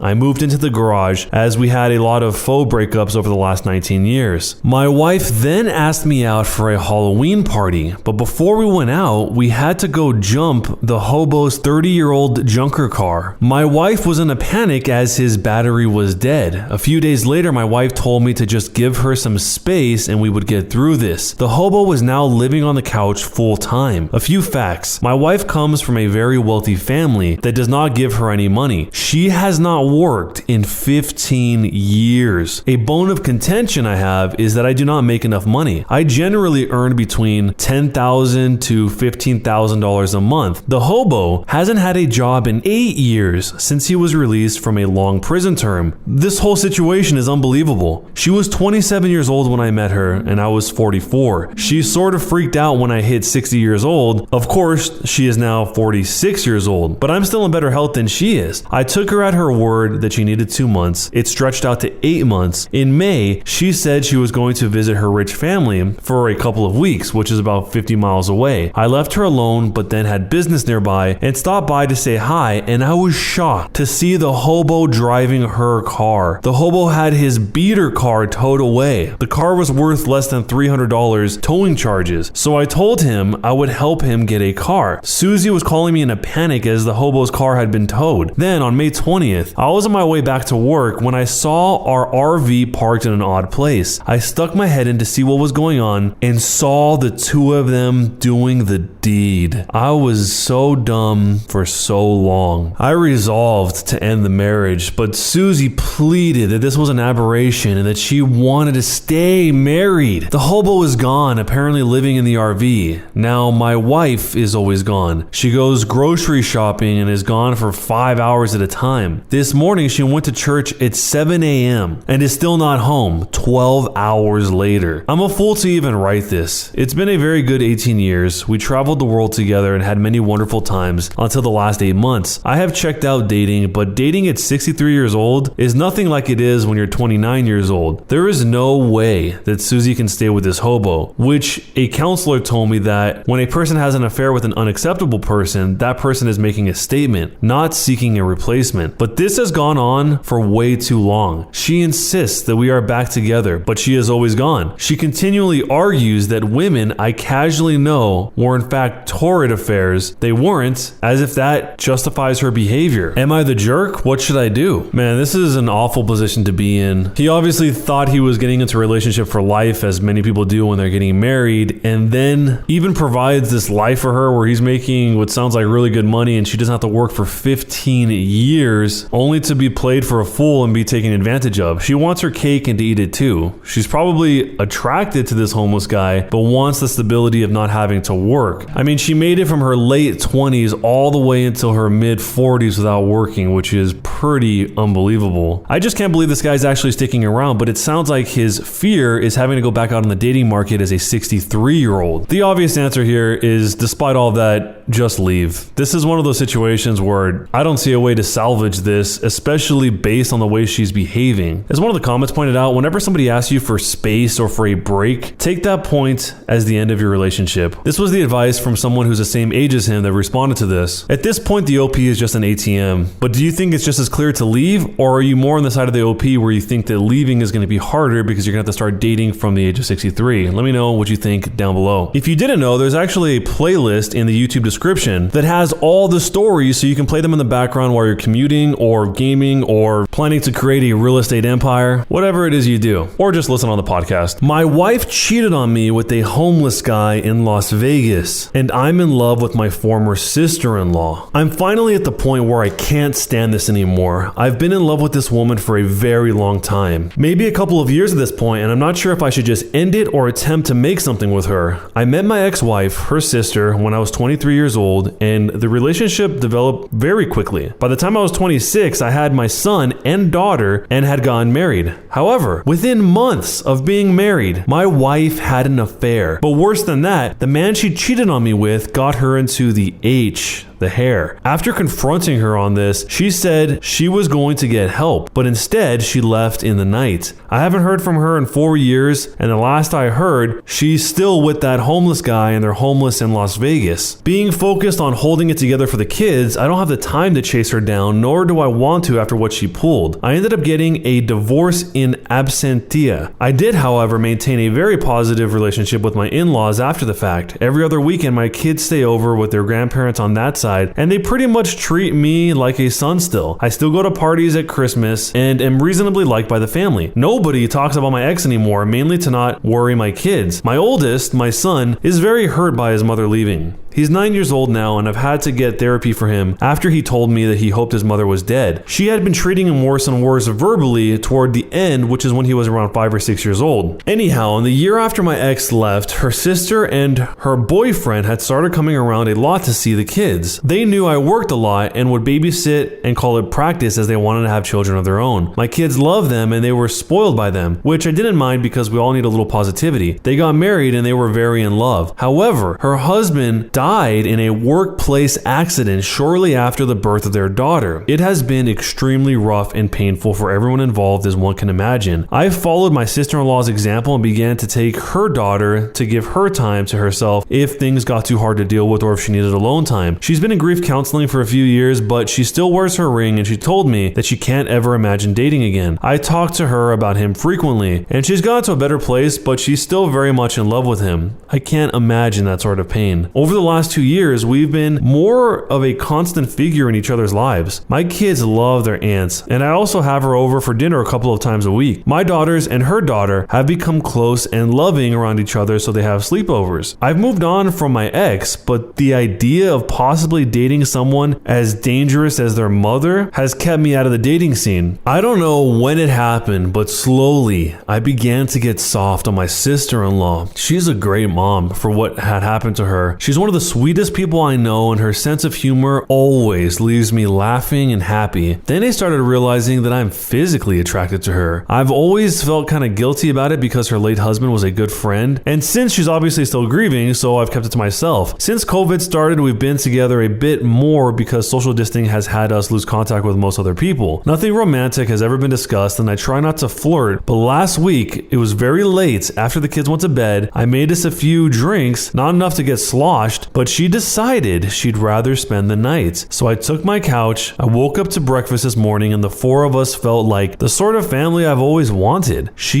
even kissed my forehead, which is not something she normally does. I still didn't say anything, but after she left, I found my son quietly playing with his toys in his room. He looked upset, so I asked him if he was alright. He tells me point blank, in the way only a kid can, that he wishes that my sister-in-law was his mother. I sat down with him and asked him why he thought that way, and he gave a whole bunch of reasons about her being nice to him, that she never yells about anything. He likes seeing her at his grandparents, and she draws pictures with him, which I didn't know that they did together. By the end of it, my heart that is already melting for this woman is even more wound up. When visiting, dropping them off with their grandparents, I tried to breach a subject with her folks to kind of feel around how people would see. I made a joke about how she and I acted like a married couple sometimes, and they didn't laugh, and they were kind of standoffish, friendly, but either they know something or they disapprove. It's getting too hard for me to ignore or to pretend like it's not getting to me. I'm in love with her. Either I've got to end it, or I've got to find some way not to think of her, or I have to find some sort of way to navigate through the situation and tell her everything. If anybody out there has any insight on how to approach a widow, especially one who was married to a friend and is the sister of your ex-wife with this sort of intention, I could really use your help. What should I do? So it doesn't sound like there's any direct, actual, clear signs that the sister-in-law even likes him in that way, other than, I guess, the kiss kiss on his forehead, but that doesn't necessarily mean that she's into him in a romantic way. There was a comment that brought up a lot of interesting points where it was pointed out that using this joke on her is probably a bad idea. The joke that he tried to say in front of his in-laws to see how it would fly, and they were not into it. The reasoning is because she's fragile enough that it'll feel in turns both threatening and confusing for her, which I can't imagine how that would be anything but confusing, because in both scenarios, starting with the one where she actually likes him like that, she's going to think that he thinks it's some sort of joke, and in the situation where she doesn't like him in that way, she's going to think he's trying to come on to her or something. One of the other points was, are you absolutely sure you're in love with her as a woman? I mean, forget about the convenience and the comfort of it all, just her as an individual. Would you have chosen her without all of this going on? And to add to that, if the kids didn't love the sister-in-law as much as they seem to here, would that have played a role in terms of how he felt about her? It's obviously going to play a role no matter what, but would he feel the same way without that? Maybe he does really love her, but another alternative is that he's trying to seek some sort of stability or comfort in a world that was turned upside down with the wife cheating on him with that homeless guy in Las Vegas. And one last point that makes this more complex than it would be normally is that her ex-husband is dead. He's frozen in time,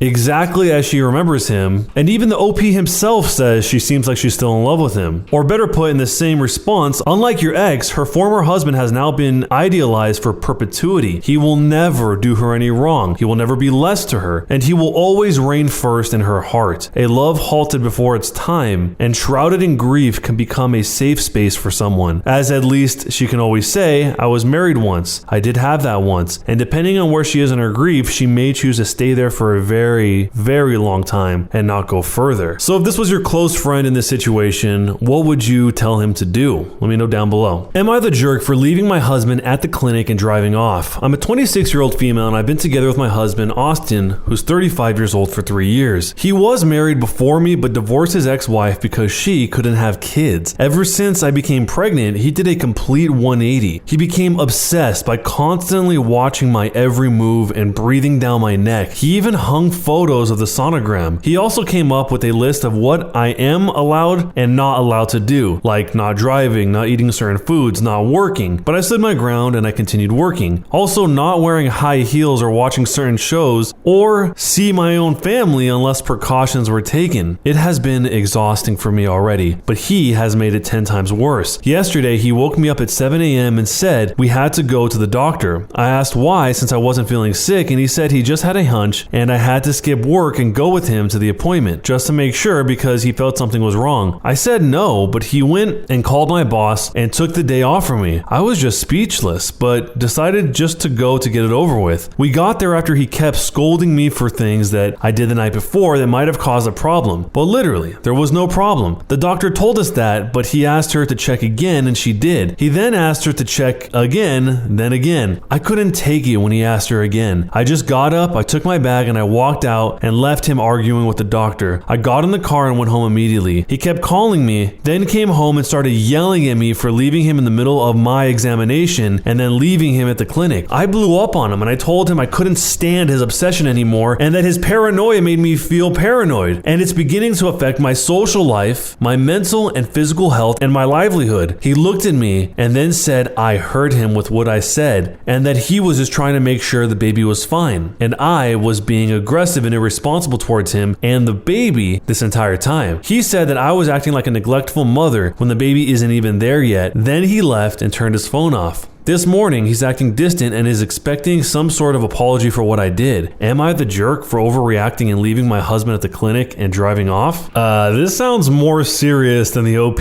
probably thinks it is. It sounds like he has some serious problems going on. I mean, he just straight up left his ex-wife because that was a deal breaker. Okay. But then he becomes a maniac when his current wife gets pregnant and tries to micromanage every aspect of her existence. Maybe he just has some sort of paranoia that he's going to lose the baby because he's been wanting to have a baby for so long. That's probably how he would explain it. But how can the OP live like that? Once the baby's born, it sounds like he's either going to force her to have another baby and go through this whole process again, or he's going to just discard her in order to micromanage the baby. This sounds like the precursor to somebody that's about to just totally go nuts and do something extreme. I mean, what happens if she defies him without realizing she's defying him and then he takes it as a slight? What are the consequences? I mean, if he's willing to go through all of this, how is he going to punish which, if he perceives that something happens, puts the baby in jeopardy. That's probably not a situation you want to stick around for, but let me know what you would do if you're in this situation, and jerk or not a jerk, and why. Am I the jerk for telling my mother she can pay for my daughter's funeral since she's so concerned about it? My daughter died 8 weeks ago from SIDS. She was 6 days old, and as you can imagine, it devastated the family. I've been planning her funeral, but even for a baby, it's quite expensive. My mother has been hounding me about getting it over and done with, because in her culture, people's funerals happen a few days after their death. I've been saving for the past few weeks to give my baby the funeral she deserves, and particularly for the urn I would like. I finally snapped at her yesterday and said, since she's so concerned about speeding up the process, then she can pay for the whole thing. This got her upset since she was trying to honor her culture. My dad thinks I was a bit of a jerk for snapping at her, but mostly for suggesting that she pay for it. Am I the jerk? Losing a baby has got to be so devastating that I don't think it matters about the culture unless you're the one that has lost the baby yourself. If the OP found solace in whatever culture they're referring to by doing this and speeding it up, then that would be one thing, but it's an external force. It's her mother that wants her to grieve and react to this terrible situation in the way that she wants to. The only play for the OP here is to handle this the best that they can and what feels right for the OP. But what would you do if you're in this situation, and jerk or not a jerk, and why? A former friend who called me a bad influence for being child-free just demanded today that I take in his family plus 3 kids into my home. Make sure to subscribe to Am I the Jerk on YouTube and hit that bell to turn on notifications. A former friend who I'll call Dave, who I haven't had any contact with for almost 3 years, just got in touch with me again. He claims he has a home emergency and needs to find a place for him, his wife, and 3 kids to stay while his home situation gets fixed. This is the same guy who, when I was going through something traumatic, told me that he can't be my friend because I'd be a bad influence to his kids because I'm child-free. Here's a bit of background. The reason for the friendship ending was because I was in a high-stress situation and I was very sad. My father was dying, just one of the terrible things that happened in a span of 3 months. I was looking for consolation, and instead, Dave told me that being a child-free woman was a bad influence on their family. He had a wife plus 2 kids then. In short, they didn't want to spend time around me as I wasn't worth it when they have more valuable friends. This was someone I had known since graduate school and had spent a lot of time doing fun stuff with, like rock climbing. Dave and I were among a group of mutual buddies that regularly rented out lake houses or winter lodges for summer and winter sports activities. We're talking 10 plus years. Then to just ditch me because he thought that I wasn't useful. It hurt a lot, especially when I was dealing with some really sad stuff. Even more so because I was there for him when he found out his mother had cancer, and then was there for him at his mom's funeral. Like I said, I haven't spoken or texted him in almost 3 years. I chalked it up to people getting really weird when they have kids, that they fall into a traditional conservative mindset that anyone who isn't wanting or working toward a Leave It to Beaver / 2.5 kid situation is somehow suspect. Then today I see a text pop up on my phone from Dave. I never erased or blocked his number from my phone, so his name was still saved. And there it was. He asked me to let him and his 3 kids stay with me in my house because their water heater is broken and it's some kind of emergency situation. He knows I live in the same city as him and it would be a really big favor and he'd owe me. Okay, so lots of emotions with that. Apparently, since he told me I'm a bad influence, him and his wife had a 3rd kid. COVID baby, I guess. My biggest question was, why ask me of all people? I asked Dave why he's asking me to do this for him. His response was basically that he's all out of options and that no one has the room for him and the 3 kids, especially with a 5-month-old. I asked him why he can't arrange a hotel room. He said that would be really expensive and they're in a lot of medical debt already from their newest kid having to be in the NCIU when he was born. I said that sounds tough, but again, why me? He said he knows I helped out someone last year with an emergency housing situation and saw that I had enough extra rooms for guests. Since I was so generous back then, I could be generous with him now. I knew exactly what he was talking about, but I really wanted to know how. That situation was delicate and I thought that it was a private family matter. He said that it was posted on Facebook by the couple that I helped. Quick segue, about this time last year, one of my good college friends, Kate, with lupus got COVID. She was being so careful too. It sucked because this was before the vaccines rolled out first for vulnerable people. She's my age, mid-30s, and very healthy aside from lupus. She's a marathon runner actually. Kate's lupus ended up making COVID even worse, and she ended up in the ICU. On top of that, she was pregnant, and her husband had to make the decision to save her life over the fetus. Basically, it was either giving life-saving medicine and care to Kate at the expense of her fetus, or she dies. Thankfully, he's a good guy and let the doctors end the pregnancy to save her life. Kate's mother was a B and said that her daughter should have died with the baby. She said Kate's life is not worth much anymore and even tried to bring a priest to give her her last rites. Kate was in a coma at the time. This caused a huge dramatic fallout, as you would imagine. Kate's brother and his wife needed a place to stay away from their mother immediately. I had an extra room and I'm an easy distance from the hospital. They stayed with me for 2 days until they locked down a hotel room in one of those long-term residence hotels. No one was sure Kate was going to make it out alive, so they understandably wanted to be nearby. They lived out of state and they were staying with the terrible mother while their sister was in the hospital. Thankfully, Kate did make it out alive and has since disowned her mother. She actually remembers, while in the coma, people talking about the priest trying to break in. I let the brother and his wife into my home because those people were good people. They've always been supportive and still are some of the most gracious people that I know. Apparently, unbeknownst to me, because I'm not on Facebook, is that either Kate's brother or his wife posted something about how much of a decent person I was to help them out in a dire moment of need and a light during a very dark period for them. They told me as much to my face. I just didn't know that they shared the situation on social media. So back to today, Dave saw that stuff last year, kept it in his head, and thought that I would let his family and kids stay in my home with open arms. Frankly, I told him to shove it. I was pissed. He was trying to guilt me into letting him and his family into my home for an unspecified amount of time that he knows I'm child-free. Hell, he even said me being child-free is a bad influence on his family. Yet, all of a sudden, when it's convenient for him, I'm magically not a bad influence and he should be able to waltz back into my life without even a single apology for the terrible things he said 3 years ago. I told him being child-free doesn't mean I don't want kids in my house for an extended period of time. If I did, I wouldn't be child-free. That I was not going to disrupt my life and my 2 cats to be a bed and breakfast for his 3 kids. He said I was selfish and to think of his kids, that there's no hot water in his house. I told him tough luck, that he can whip out a credit card or go get one of his relatives to cover a hotel stay. He gave me more excuses, brought up their medical debt again, and said it'd only be for a few days. I said that multiple days for a broken hot water heater sounds extremely suspect. Stuff like that can be fixed relatively quickly. I know residency laws in our state, and if someone stays 7 days in someone's home, then they can claim tenants' rights. I was not about to risk this turning into a thing where I can't get rid of them. He told me off and then said he'll blast me all over social media to all my friends that I won't help a family of 3 in an emergency, that I want the little ones to suffer. I told him to pound sand and kick rocks. He hasn't been a friend for years. He doesn't even know my address. All he knows is that I seemingly live close in the same city and that I live alone. He can blast me on social media all he wants. I'm not on Facebook, so I don't care what that gaggle of Karens think of me. I told him social media isn't real life. If he does actually share this with my actual friends, they'd laugh right in his face. I told him I have all of his texts for proof of the way he spoke to me and how he was a total jerk to me. I told him he used to be a decent guy and that we had a lot of nice times together, that I'm still sorry about his mom, and I am sorry that he went down this path in life, since it sounds like he must be really miserable, but he's a bad influence on my life, so I can't just have him around. I'm sure he'll understand since he said the same thing to me. That was the gist of the last thing I said. He went off until I blocked him. I'm really sad about it. He really did used to be a decent person about 10 years ago, and his mom was a lovely woman. I'm now bracing myself against flying monkeys who may come out of the woodwork to try and guilt me into taking his family in. I can't wait to tell them to take his family in themselves. I already talked about the situation with my 2 best friends, and they were both shocked that Dave was so brazen and had no shame. They thought it was suspect that he was so pushy about getting into my home, and for days. One friend said that her water heater broke recently recently and a plumber came out the same day. It only took a day for it to be fixed. Being against the hotel idea was a big red flag to them. They are curious what the whole story is. I agree that it feels like something's missing. I do feel a righteousness about all of this. I know I did the right thing. I hate that a previous kindness was used as a weapon against me. Years ago, I thought maybe he had a point, that I was somehow not good enough because I was pretty down. Like, people don't want sad people around. Now, with clarity, I see that he had a profoundly bad character, but it did reopen old memories, sad memories. Fast forwarding into the future, there was an update called Dave's water heater. Well, I'm happy and a little surprised that most things have been resolved a little more than 24 hours after they started. I guess this is the benefit of people working on your behalf behind the scenes. I'm writing this with a pot of hot tea and recommend you do the same. This is gonna be big. Well,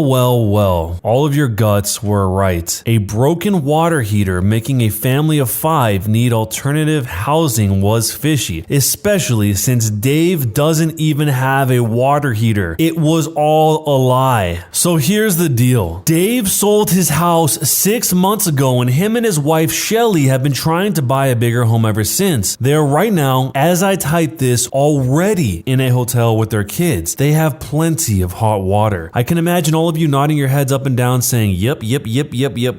I knew you guys wanted an update because the water heater excuse was total nonsense. So here it is. Seriously, get yourself some tea. We're gonna break this down. My sister is in another time zone and has a few hours on me. She apparently has been working on finding out about Dave. Her husband used to moonlight as a private investigator in grad school, and she has a preternatural ability of finding details about people. She's a little creep, but in a good way. She also has a social media presence where I do not. I gave her Dave's full real name and things I knew about him, like an address I had for him and the names of his wife and the 2 kids that I know. She went to town. She told me that his home went on the market about 6 months ago and sold pretty quick for a ton more than it was bought for a few years ago. It's a seller's market and it was a huge sale. I said, oh, that's so interesting. She then went to say that she looked around in the city and surrounding towns and couldn't find him buying any other property. That it looked like he sold for a lot of money, but that was it. So then I texted my 2 friends from yesterday. I told them what my sister found, that it looks like Dave sold his house and doesn't actually have a water heater problem because he doesn't have a water heater. My friends were like, WTH? So one of the 2 friends, Allison, got in touch with my sister and they went on a social media deep dive. My sister was very worried that I was being conned. Allison was a grad schoolmate along with me and Dave 10 years ago. She was never super close with him and he wasn't on her radar, but she was among his Facebook friends. I guess thanks goes out to people on Facebook friending literally everybody they slightly know. At about that time, I heard back from Kate's brother and sister-in-law who stayed with me back when Kate was in the hospital. It was Kate's sister-in-law, Laura, who posted about being thankful about my generosity on Facebook. She confirmed that she had posted a couple of pictures. They were of my cat, who was looking like she was laying down the house rules and one of my big plants, a Monstera deliciosa, because she loved them. Thing was, you could extrapolate things about the home. Tidy and a large kitchen / nice pantry. This will be relevant. I filled her in about what was going on and she was mortified that she might have been partly at fault for why Dave wanted to get into my house. She took down the post, untagged my name, and showed me a screen capture verifying she did and asked if she can help with anything else. I told her my sister is apparently going on a deep dive and maybe she could use some help. I put Laura in contact with my sister. Laura apparently also got in contact with Allison. Seemingly randomly in the late morning, I was asked by Allison for screen grabs of the precise point in the conversation where Dave says his emergency is about the water heater and why he needs me to do him a favor and take in his family / kids for a few days. I gave it to her and it was radio silence for most of the day. I thought, I wonder what is going on. So in the early evening, I get a lot more of this story. I got texts from my sister, Allison, and Laura. I'm going to try and bullet point this. It's a bit complex. Dave and his wife, Shelly, did sell their house 6 months ago. They wanted more room and bedrooms for their now 3 kids and wanted to upgrade. It being a huge and wild seller's market, their home was estimated to have accrued high 6 figures figures in equity since they bought it. They were excited to put in on the market. Dave and wife wanted to get top dollar for the house, so they sold it without a contingency that they first needed to buy another home before the seller can move in and officially take the house. Dave was convinced with a huge sale that they could get another one quickly. Their house was sold fast and it was a bidding war. Dave bragged about it. Him and Shelly went about trying to buy another home, except it wasn't easy at all. All the homes they put a bid in for went to someone else who outbid them. The time came for the new sellers to take over the house and they had to move out. Dave and Shelly didn't think that was that big of a deal. A friend of theirs took them in with the understanding that it would be temporary and that they would be actively buying a house, to which Dave and Shelly were doing. But they were still being outbid. They refused to lower expectations or adjust their budget. They would not look at homes that were the same size as their old house because the whole reason for selling the house was to get a bigger home. They couldn't win in any of the bidding wars. Dave refused to increase the budget. Indeed, their third kid was born premature and was in the NICU, so they do actually have medical debt. He doesn't want to spend anything more or take out more loans. So Dave, Shelly, and the three kids go to someone else's place to stay. They continue to look for homes and still can't get one. This repeats to a third person's house. At this point, people are trying to tell him that maybe it's a good option to wait out the housing bubble when it's not such a seller's market and get an apartment in the meantime. Dave shoots this down because an apartment costs money akin to a mortgage. If he's going to pay for living accommodations per month, then it better be a mortgage. He thinks that paying for an apartment is a money drain. Shelly is even more angry at the suggestion. She doesn't want to be in an apartment that will be smaller than their old home. Dave's family seems to be overstaying their welcome. People are getting annoyed. Dave and Shelly are not willing to chip in for groceries. Dave's family is now on the fourth place of people willing to take them in. A month ago is when they run out of options for free housing. Hilariously, they were all run out because people needed the room for their own family coming for the holidays. No one wants to take the freeloaders in anymore. And then something no one saw coming happened. But that is in part 2. This whole thing is only part 1 of the whole story. Part 2 gets a whole lot more strange. So make sure to subscribe and hit the bell to turn on notifications so you don't miss part 2. It will be the very next video to come out here on the channel. Or check the top line of the description to see if it's out already. So far up to this point of the story, I feel bad for the OP. What Dave said to her all those years ago was probably so shocking since they had this entire friendly history together where they did things, probably had very fun and fond memories together, and then he seemingly randomly just exiled her from his life as if she was morally inferior for the way that she wants to live her life in a way that doesn't even affect him. The relationship changed enough over the years for Dave to come up with these weird, sinister plans he's using against his own former friend, or as he sees it, his current friend. Because what we find out he's about to do in the next part 2, is something that he's not willing to do to his first few choices. He's saving it for the OP here. This whole situation seems like the result of extremely poor planning combined with a weird, sneaky craftiness to take advantage of people that you think won't figure it out. Or maybe Dave's not thinking about it at all. But if you were in a situation like this with a former friend, let me know what you would do down below. Or if you've already been in a situation, let me know what happened. Dave is the OP's friend, or more accurately, ex-friend, who told the OP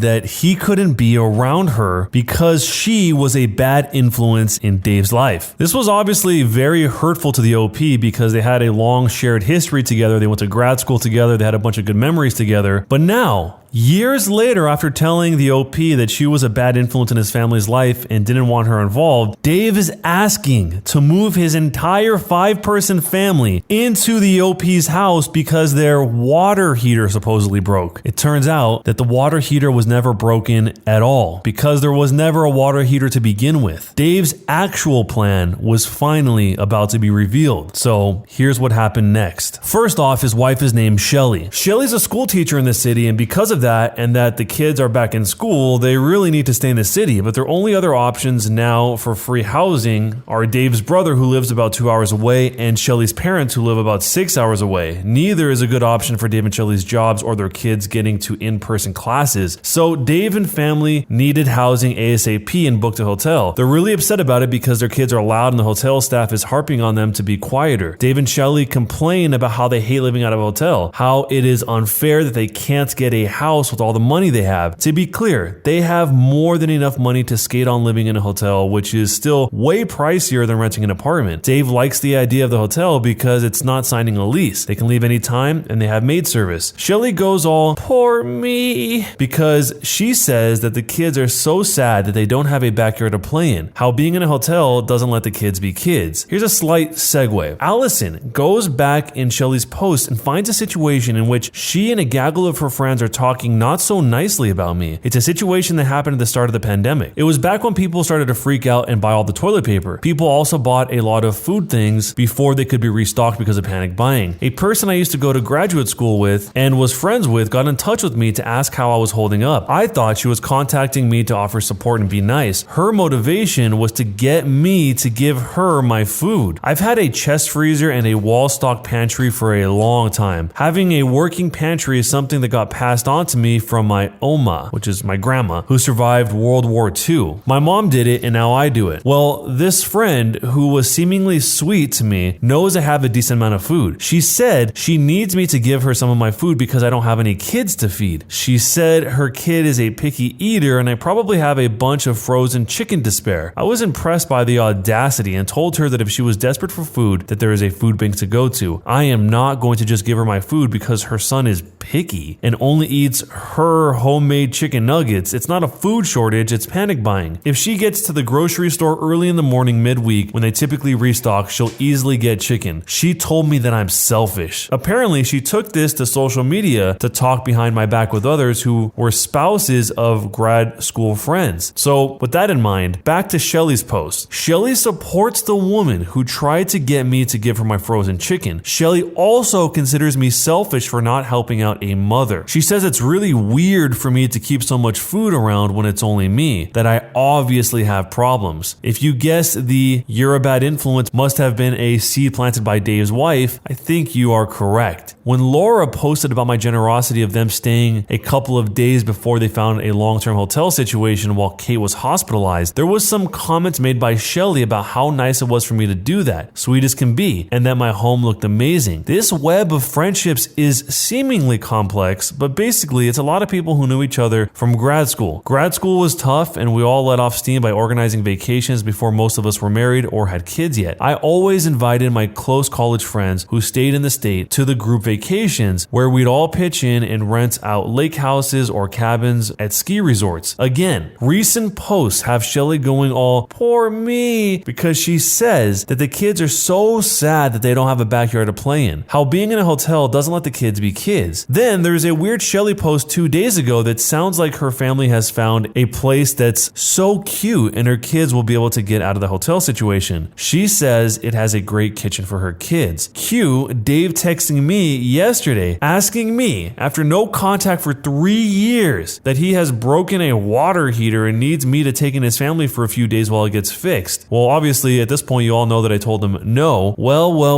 My friends see that Dave and Shelly have made some passive aggressive comments on social media this morning, how society is terrible nowadays when friends renege on their offer of helping families with kids in a tough situation. Shelly says her cute home situation fell through. She gets a bunch of sympathy from her Karen friends. She says her kids are so disappointed. I think this is probably when Allison asked for my screen grabs of Dave's so-called water heater sob story. Allison goes on a tear and post/share screen grabs of Dave's water heater lie. She and Laura start calling them out. They share the truth that Dave and Shelly did not have a new housing situation lined up. They were trying to get in my home by lying about a broken water heater, that I had never agreed to having them stay in my home. Laura called them huge jerks for trying to take advantage of me. Allison went wild about the situation from 3 years ago. My real friends like Allison were very much there for me, while people like Dave were like, Yeah, I don't care, plus you're a bad influence on my family. Allison let everyone know about Dave calling me a bad influence on his family for my child-free lifestyle and how he's pathetic thinking he can walk back into someone's life who he insulted. Allison is also child-free herself. People told Dave off for being super mean and now wanting favors. It is apparently snowballed into people calling him super cheap and a leech. The people who let his family stay with them during the last 6 months came out of the woodwork to lay into him. One person described how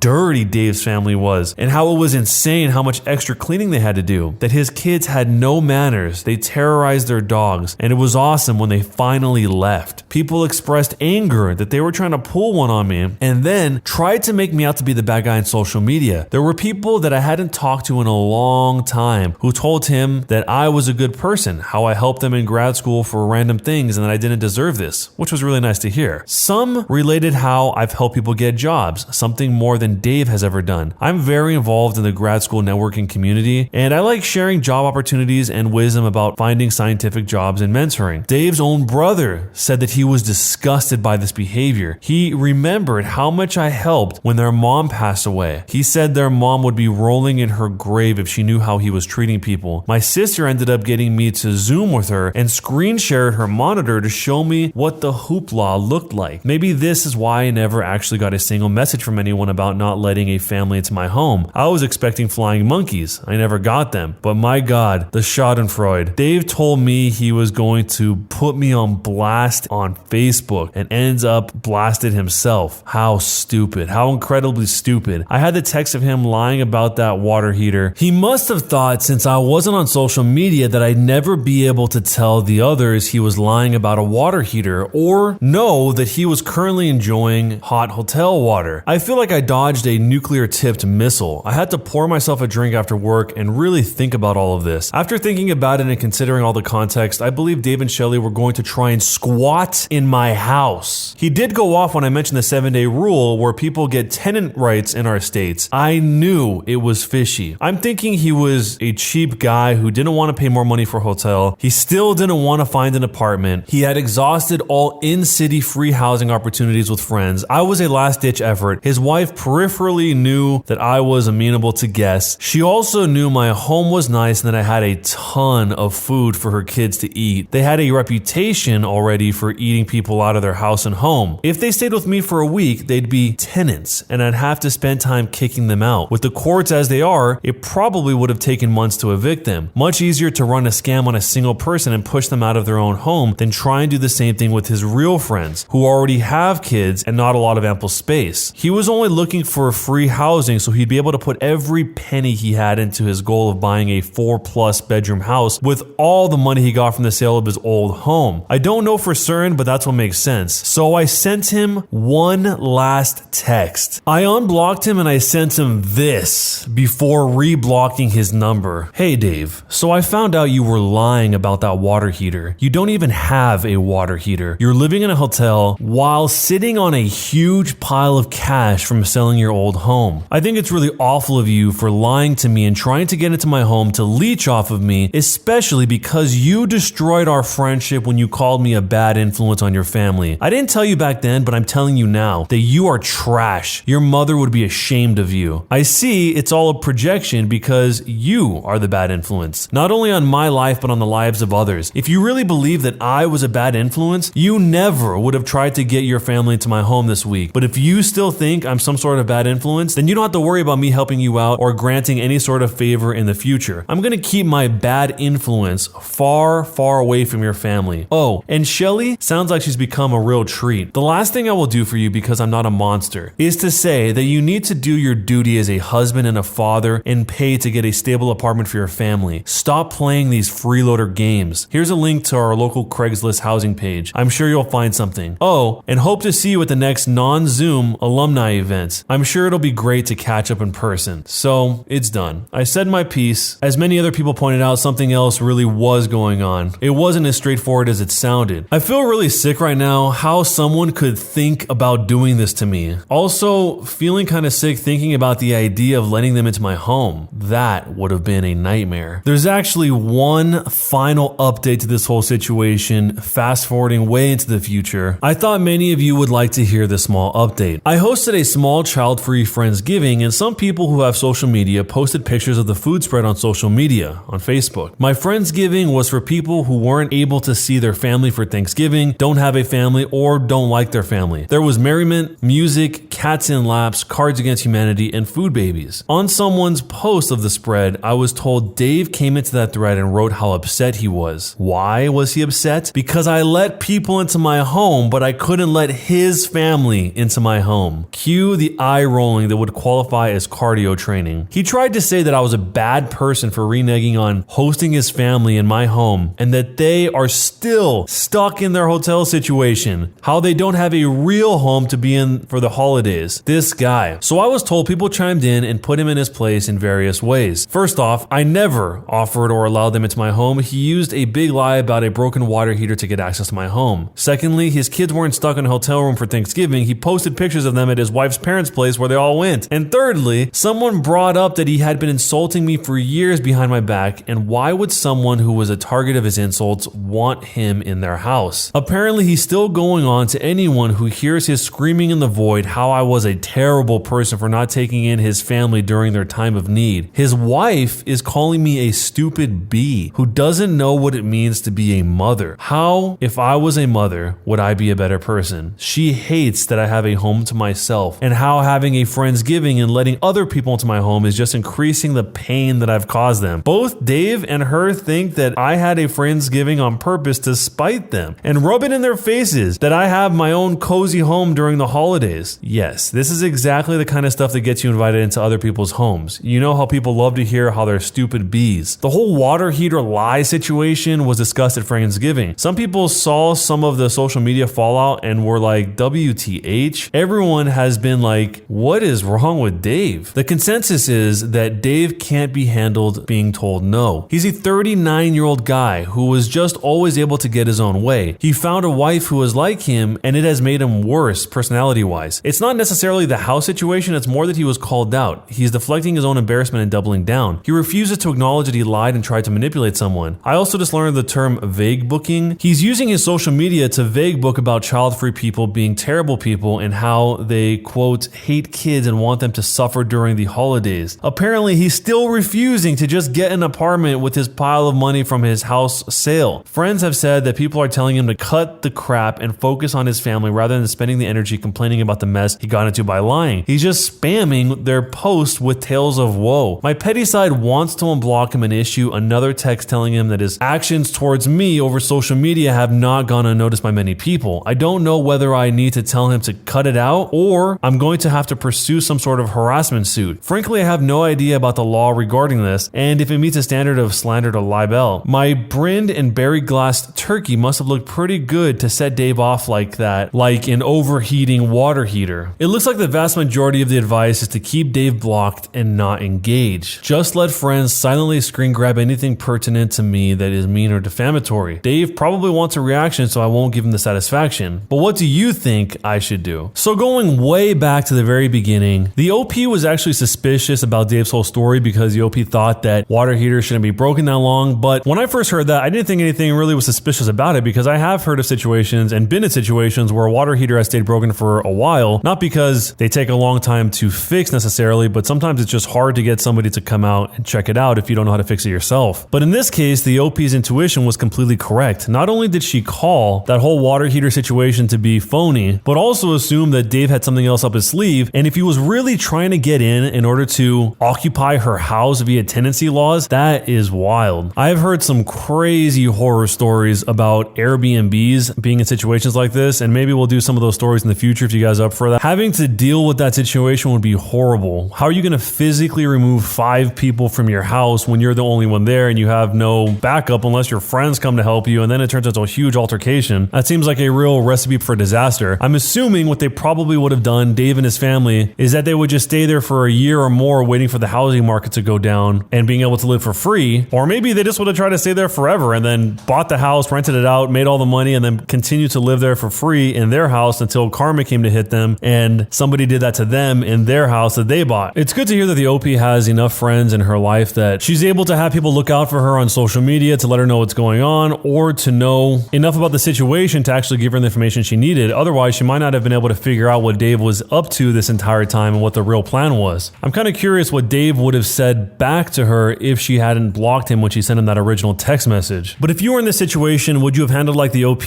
or would you have done something different? Am I the jerk for refusing to financially help my family after they abandoned me, even if it means they'll end up homeless and I am now finally wealthy? I am my mother's oldest biological child. When I was 5 years old, my father passed away and she remarried my stepdad when I was 8 years old. When I was 9, I was sent away to live with my father's sister who lived states away because her husband didn't want me to live there anymore. They used to pay my aunt some money to watch me, but when I was 14 years old, that stopped. My aunt and uncle worked low-paying jobs and had 2 of their own children, so they really couldn't afford the extra expense of having me around without that help. Despite that, they let me stay and continued to treat me like one of their own. I very rarely saw my mom. I think I saw her maybe 5 times between the ages of 9 and 18. She never even called. She went on to have 3 more children. A son who's 19 now, a daughter who's 18, and a son who's 16 with my stepdad. Growing up, I used to talk to my siblings and parents on social media to see what their lives were like, and it was the polar opposite to mine. They regularly went on expensive vacations, lived in a massive house, owned the latest gadgets, etc. I went to college and I got married at 23 years old. My mother and siblings have no idea that I'm married. I'm currently 28 and doing well financially. My husband and I own our own house. We have several very profitable investments and work high-paying jobs. My cousins, a 30-year-old female and a 27-year-old female, and I all contribute to help my aunt and uncle to finally purchase their own home last year. Recently, my mom showed up to my aunt's house begging for financial help. Apparently, my stepdad suffered from a gambling addiction a few years ago and lost all of their savings. Now, with the Rona, he's lost his job and they can't afford to keep their house without help. My aunt explained that she didn't have any money to help her, and when my mother demanded to know how she could afford her new house if she had no money, she explained what me and my cousins had done. My mom then asked for my number. When she called me and explained the situation, I told her I couldn't help. She kept begging me and claimed my siblings would be made homeless if I didn't help them. I told her maybe she should sell some of their fancy stuff or they could all get jobs like my cousins and I had to. I hung up before she could reply. Since then, I have been receiving message after message from my mom, my siblings, and even my stepdad begging me for help. I have never spoken to my siblings in my life. They've begun harassing my husband and my sister-in-law. They've also reached out to my aunts and cousins multiple times trying to get them to convince me to change my mind. I am so angry with them all. They threw me away, and when they needed something, they come crawling back, but the guilt is also starting to set in, and I don't know if I'm the one that's being the jerk. Am I? The OP here is in a lose-lose situation. If the OP is poor, then the parents and the family want nothing to do with the OP. When they find out that the OP has money, then all of a sudden they want some of the money. None of these family members care about the OP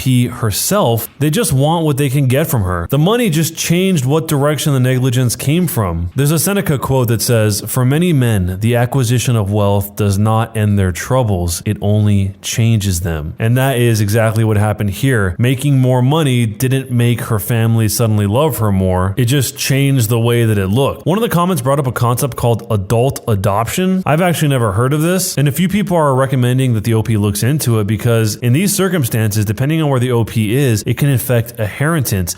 In the example that they give, they say if the OP and her husband pass away at the same time, like in a car accident, for example, with no kids, depending on where they are, and if they pass away without a will, their assets could be split between the OP's biological mother and her husband's parents. Given the story, the OP might not want that. So if you were in this situation, if your family abandoned you, then later on in life you had a bunch of money and they came to you and asked you for money, would you give it to them? Let me know down below, and jerk or not a jerk, and why. Before we jump into the rest of the stories, if you don't know already, you can submit your own stories to be featured here if you go to the YouTube description and click on the link that'll bring you to all the social media links. But before you do that, make sure to subscribe on YouTube with notifications turned on so you don't miss the next video. My coworker sent inappropriate texts, so I attached them and replied to those texts via our work email. Am I the jerk? One of my coworkers, who I had thought was friendly, but that was it, he's married, sent me some inappropriate text at like 3 a.m. on St. Patrick's Day weekend. He asked me to come over and quote, have some fun, and saying that he has been into me for a while and knew that I felt the same. I don't. I like girls, but I'm not out yet at work. He also sent me a selfie of him fully exposed that luckily cut off right before the danger zone, but dang, it was close. When I saw these texts that he sent me, I was out with my friends and I was like, what the heck? Okay, this is a Monday problem. I have a really strict rule with myself that I don't do work, think about work, or answer messages about work outside of Monday through Friday, 9 a.m. to 5 p.m. I also don't use my personal phone for work stuff. If someone from work calls or texts and it's not one of the coworkers I see as a close friend and trust not to talk shop on the weekends, I am not answering. I included dealing with this guy as a workday problem, so I ignored his message. He sent me several later, first saying he's sorry and that he was sloshed, then saying he hadn't said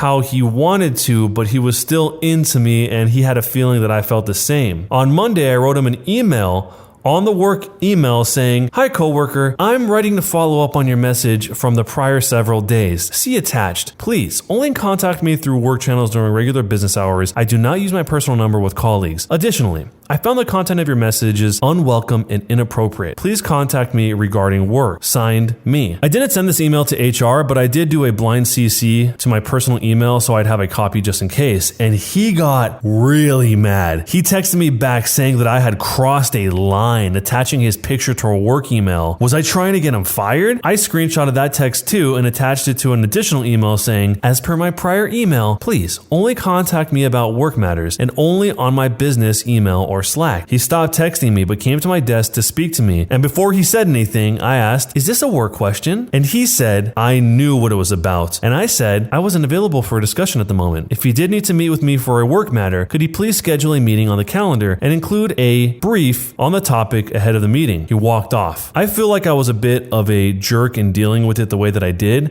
Maybe I could have told him to cut it out by text, but I'm also sick of dealing with this at every job. And I feel like my patience to use my own time and energy to gently ask guys to cool it is worn thin. And I want to set the precedent that I won't engage at all, outside of work hours or work accounts. Am I the jerk for sending that email? So there are a few updates, starting with, it looks like the overwhelming majority of y'all think I need to go to HR to get ahead of this. I was holding off to see if he cools it down himself, but the way he came to my desk after being told off twice makes me think that's probably not the best idea. I am going to forward the emails to HR, write up the conversation we had at my desk, and ask them to meet with me to discuss. Jumping into the future, I sent an email to HR this afternoon and they called a meeting with me the same day. I told them everything, though there wasn't a lot to say that wasn't already captured in these emails, and they assured me that I wouldn't have any more contact with him at work. They are going to meet with him tomorrow. It's still not decided if he will be fired or if he will be moved to a different position where he won't have any reason to speak to me. I have a feeling it might depend on how he handles a conversation with them. I do feel good about emailing HR. I feel like, along with myself, I've possibly helped out other women by starting that paper trail if it turns out to be something he's done more than once. Fast forwarding into the future again, wow, I went out to happy hour with a few of my female friends in my field to vent, and one of my friends told me she'd met this same guy at a professional conference, given him her business card with her phone number, and he sent her a nasty pic too. She just replied that this was inappropriate and that she had a husband, and he said something about her husband not having to know. So she had her husband call him and leave a voicemail telling him to piss off, and then she never heard from him again. I asked her if she'd be okay sending any screenshots of the text exchange to my HR contact. She was okay with it, and she even wrote that she met him at a professional conference where he was representing the company. She gave him a business card for networking reasons, and he sent her unsolicited lewd pictures. And she said she needed her husband to intervene to stop the harassment. I haven't checked my email again. I'm trying to leave work at work and not dwell on this anymore tonight, but it seems like HR will have even more to go off of before meeting with him. Final update, drum roll, he was fired. I don't know a lot of the details. I have a follow-up meeting with HR soon, but my coworkers told me he was escorted out of the building this morning. One of my coworkers who sits near the HR office said they heard him screaming at the HR staff during his meeting this morning. It's crazy how stuff escalated, honestly. Just last week, I thought he was a chill guy. So with all that said, what would you have done? You know, it's a sad situation when this type of thing has happened to the OP so many times that she actually has a system for how to deal with it. I mean, it seems like she already knew how to go about this whole situation because, as she explained, this has already happened to her in the past. Who knows how many times? In the original post, she says that she's sick of dealing with this at every job, and she feels like her patience to use her own time and energy to gently ask guys to cool it down is worn thin. Honestly, the way she executed this was pretty masterful. She pretty much hit it from every way she could and didn't even have to engage with him in any conversation about anything she didn't want to. She just stuck to the script of contact me for work things, and that's it. And then he kept pushing further and further, sending her the text message and then showing up in person, possibly as a way to intimidate her or to get her to say something that wasn't work related. But that's why she ended up going to HR. So if you were in this situation, let me know how you would have handled it down below, and jerk or not a jerk, and why. Am I the jerk for favoring my scapegoat brother over his goal golden child twin sister. I'm a 20-year-old male and I have two younger siblings, Joe and Jill. They are twins, both 18 years old and graduating high school this year. Jill is my parents' favorite because they've always wanted a daughter, while Joe is their scapegoat because I guess he's the bonus baby they never actually asked for. I'm mostly better off than Joe, as I'm the oldest grandson from both sides of my family, almost all of whom are just as blatant as my parents about their favoritism. I felt really bad for Joe, so I did what I could to make him feel less alone. Like when Jill would go shopping with mommy and daddy, I took Joe skating with my friends. When our parents were too busy watching Jill's kitty pageant, I dragged my best bud to sit through Joe's elementary school musical. Small things like that. It all started as pity moves, but soon my friends pretty much liked Joe better than me, while Jill's princess syndrome got in her head. So now I spend more time with Joe because I simply like him better than Jill. Never said it out loud, but I don't make it a secret either that I prefer not to spend my time with entitled brats. Anyway, like I said, they're graduating soon. They both already had their choice of college, accommodations, etc. Jill's going to a university in San Francisco, fully funded by our parents, unsurprisingly. Joe's going to the same university as mine in Seattle, but his campus is just 20-ish minutes away. He got a full ride scholarship, which apparently makes him ineligible to get any financial help from his own parents. This is also hardly surprising, so I made some calls to ask around if anyone was hiring next fall. I did this while on FaceTime with Joe. I was reassuring him that we'll find him a job that doesn't suck and pays enough, and that he's better off without dad's money anyway because we both know it comes with strings attached. That this way, mom and dad wouldn't be able to stick their noses into his purchases. I got him to feel better about the whole thing and I just logged off. Well, I guess Jill overheard this because the next day she sent me text after text demanding that I help her find jobs as well because she doesn't want dad nagging her. When I told her politely that I don't know anyone in San Francisco and that she'd get more help from mom and dad, she blew up, saying all these things about me favoring Joe over her, which, yeah, it's true. I love both my siblings, but I don't particularly like Jill. It's not like she's making herself more likable though. So am I the jerk for favoriting my scapegoat brother over his golden child twin sister? So the only reason why the parents like the brother less than the girl is because he's a guy? That's strange. I think the OP would help the sister Jill regardless, but as he said in the post, he doesn't have any connections in San Francisco, so what is he supposed to do? Try and get blood out of a stone? And Jill acting the way she did in this situation is obviously a direct result of her getting preferential treatment for so many years and then seeing something that wasn't to her advantage, and that probably just annoyed her because she's used to being the one that's prioritized all the time. But let me know what you think about this situation, jerk or not a jerk, and why. Am I the jerk for serving my sister's husband's dinner using toy utensils? I'm a 17-year-old male. I moved in with my sister after my parents kicked me out for coming out, which is a whole other story, but they said I'll be here temporarily until I get back to normal, which I don't think I will. Lol. But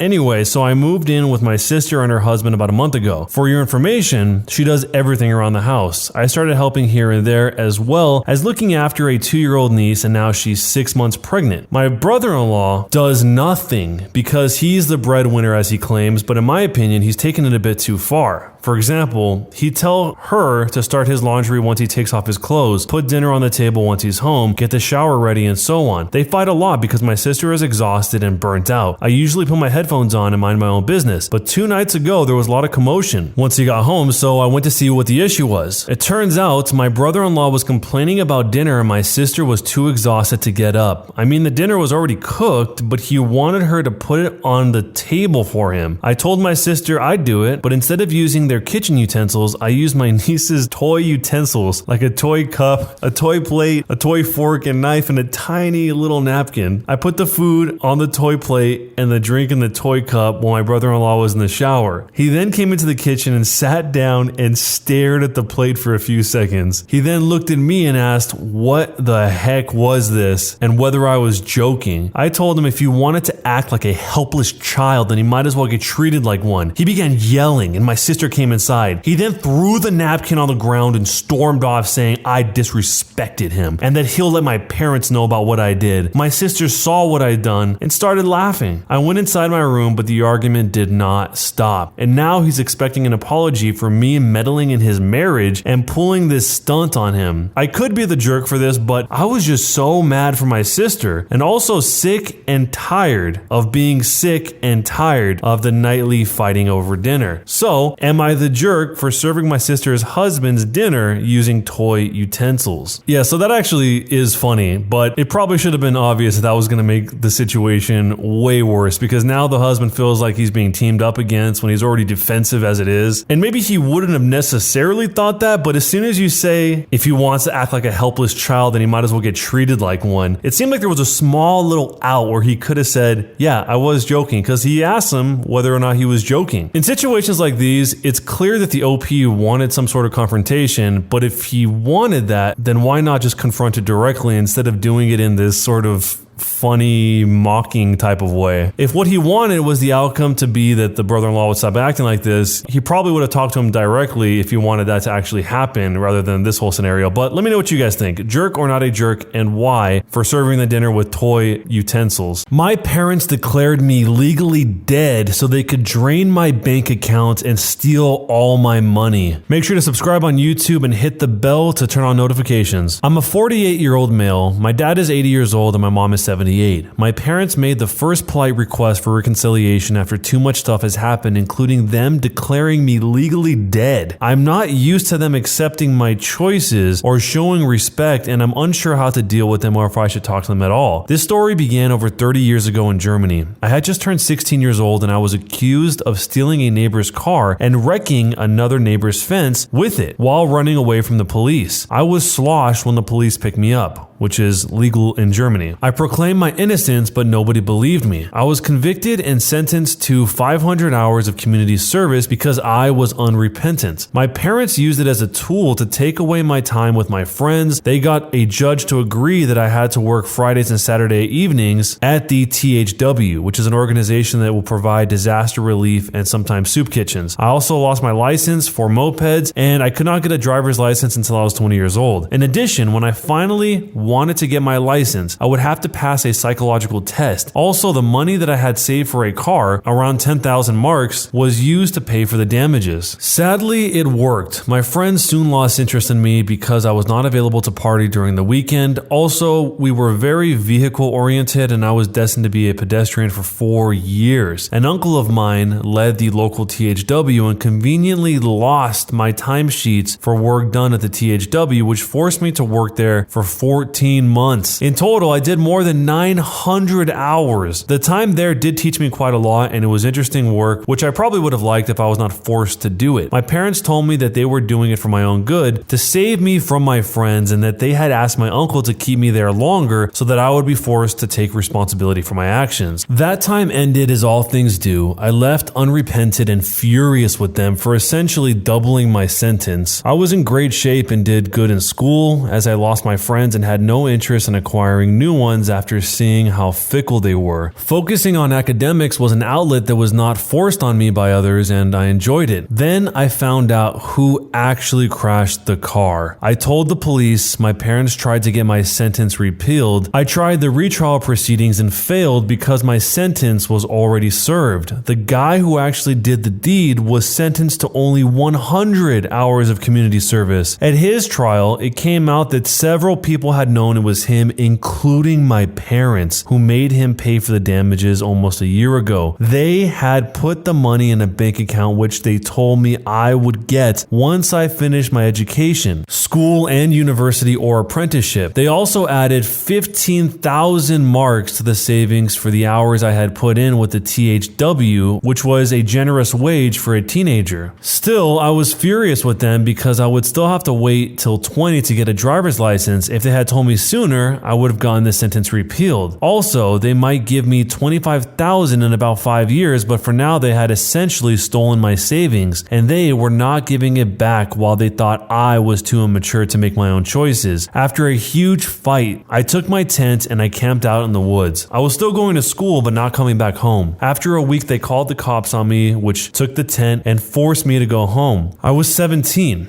Once the police left, so did I. I went to school every day. I slept wherever I could, mostly barns and in the woods if the weather was good, as I had nowhere to tent. On occasion, the police found me. My parents called them every day for help. If I was caught, I would be forced to go home. They locked me in a room, but I simply waited for school and disappeared after school was out. Finally, I turned 18 years old. Now the police could not force me to go home. I only had half a year left of school to finish, so I continued like this. I had no friends because I smelled funny, and no interest in getting any friends because I was hurt, and I was not going to let anyone close to me hurt me again. Still, I managed to finish school with good grades. After school, I used the mandatory military service to disappear. I volunteered for service abroad, which meant Eastern Europe at that time. After 2 years, I was done and I had a nice nest egg. During my time in the military, I had no close friends, but at least I was no longer a pariah. I enrolled in a university and studied chemistry. I found 3 good friends and met my first girlfriend, to whom I am now married. I was 29 years old and I was working on my doctorate when my parents managed to find me. Occasionally, they convinced the police to look for me as a missing case. The police usually found me. I told them I was fine but wanted no contact with my parents, and that was it. The police told them that I was fine and they can't tell them where I was and that they should please stop involving the police. Then my parents had this genius idea. They filed paperwork that I died in an accident in Italy. They were my next of kin, so the police gave them my address. Meanwhile, my bank account was frozen. The university told me that I was no longer allowed to work on my doctorate while being dead, and lots of other things stopped working for me. 2 days into this disaster, and my parents are in front of my flat and demand to talk to me, telling me that I forced them to take this step. They force their way inside and tell me that they will stay until I am willing to talk to them and mend bridges. I told them if they insist, they can have the flat. Took my laptop, a few mementos, important documents, and a bag full of clothes. I left the keys and I walked out. It took me a few months to convince the bureaucracy that tales of my death were widely exaggerated. My landlord was very understanding and gave me everything back that was left in my flat after my parents understood that I would not be coming back. They mostly took the photos that I had in the flat. They left a letter which I burned. I was really pissed because being dead caused so many troubles. I was afraid that they would find me again, so I took a job in another city as soon as I finished my doctorate. That was 15 years ago, and now they have found me again. This time, they sent a relative who told me that they were sorry, that they did not want to explode when they found me, and that they did not want to force me to abandon my flat back then, but their emotions got the better of them. They would respect it if I still wanted no contact, but would love to have me and my wife for dinner. Honestly, I'm not sure what to do. What should I do? Some other random info. I never managed to get my driver's license. I failed the psychological evaluation because I was not willing to confront my so-called drinking problem. I would have had to show remorse for the driving incident I did not commit, so I gave up on that. I could probably get it now without the test, but I got used to not having a driver's license and I no longer want one. I never got the money from my parents and I don't need it. They probably still have it with interest in the account. They are self-righteous jerks, but they did all of that in an attempt to bring me on the correct way. I am very certain that if I had contacted them and told them I am done with university and I have a job, please wire the money to that account, they would have done it. For me, no contact with them was more important at the time. So, what should I do? So the money was supposed to be in the bank account that the OP would get once he finished his education, school and university or apprenticeship, and then an additional 15,000 marks to the savings account for the hours that he put in with the THW. Then he says a line that they also might have given him an additional 25,000 in about 5 years, but for now they had essentially stolen my savings. So all of that happened before they even declared him legally dead. They just used a legally dead genius strategy to be able to find where he is. If I had to guess, I probably created a whole lot more problems than just the one that he mentioned there. People are saying that for all of this trouble that the parents caused, he should sue them for this whole legally dead thing, and the OP responded back to one of these posts that said, that was a stupid idea. To be fair, they had tried to find me for 10 years at that time, but also made a really stupid decision in desperation. In the end, it was a lot of hassle, but no lasting damage done. But that was a long time ago, and today it's an anecdote my wife tells to friends and we all laugh. Time heals a lot of wounds, including this one. So unless he changed his mind now in his 40s, in the end, he's stuck with what he was originally planning on doing, even to the point that he just lost out on all that money from the bank account. It sounds like that was not nearly as important important as just for maintaining the no contact. So if you were going to give advice to the OP, what would you say? Would you tell him to make contact after all these years with his parents or keep things as they are? Let me know down below. If you'd like to submit your own stories to possibly be featured here on the podcast, go to the YouTube description, click the link to the social media links, and write in with your best personal stories. Am I the jerk for screaming at and banning my sister-in-law and niece from my house after they destroyed my houseplants? Years ago, I really got into houseplants and started to collect them. Over the years, I've had up to 70 houseplants, but whittled down my collection to about 35, just the ones that I really love. My niece Jenny, who's 14 years old, has developed an interest in plants and will come over and we will talk about them, and she helps with propagation and repotting. I had to go out of town for 2 weeks to take care of some work, so I asked my sister-in-law and Jenny if they could come and plant sit for me. I told Jenny I would pay, but I also gave her a few cuttings as a trade-off. They agreed, and when they came over, I gave a tour and explained the care they needed and also showed off a few prized plants. My sister-in-law asked how much a few of them ran me, and I did share. This didn't seem weird because the family knows, and I've gotten some plants as gifts. Well, I returned from the trip and I was horrified. They watered and gave the right amount of light, but they decided to give my plants haircuts, big ones. My prized Cebu Blue Pothos mother plant was destroyed. The climbing one too. My Manjula Pothos had done the same. My golden that I trained up my stairwell, my string of pearls, hearts, and ruby necklace all destroyed. My silver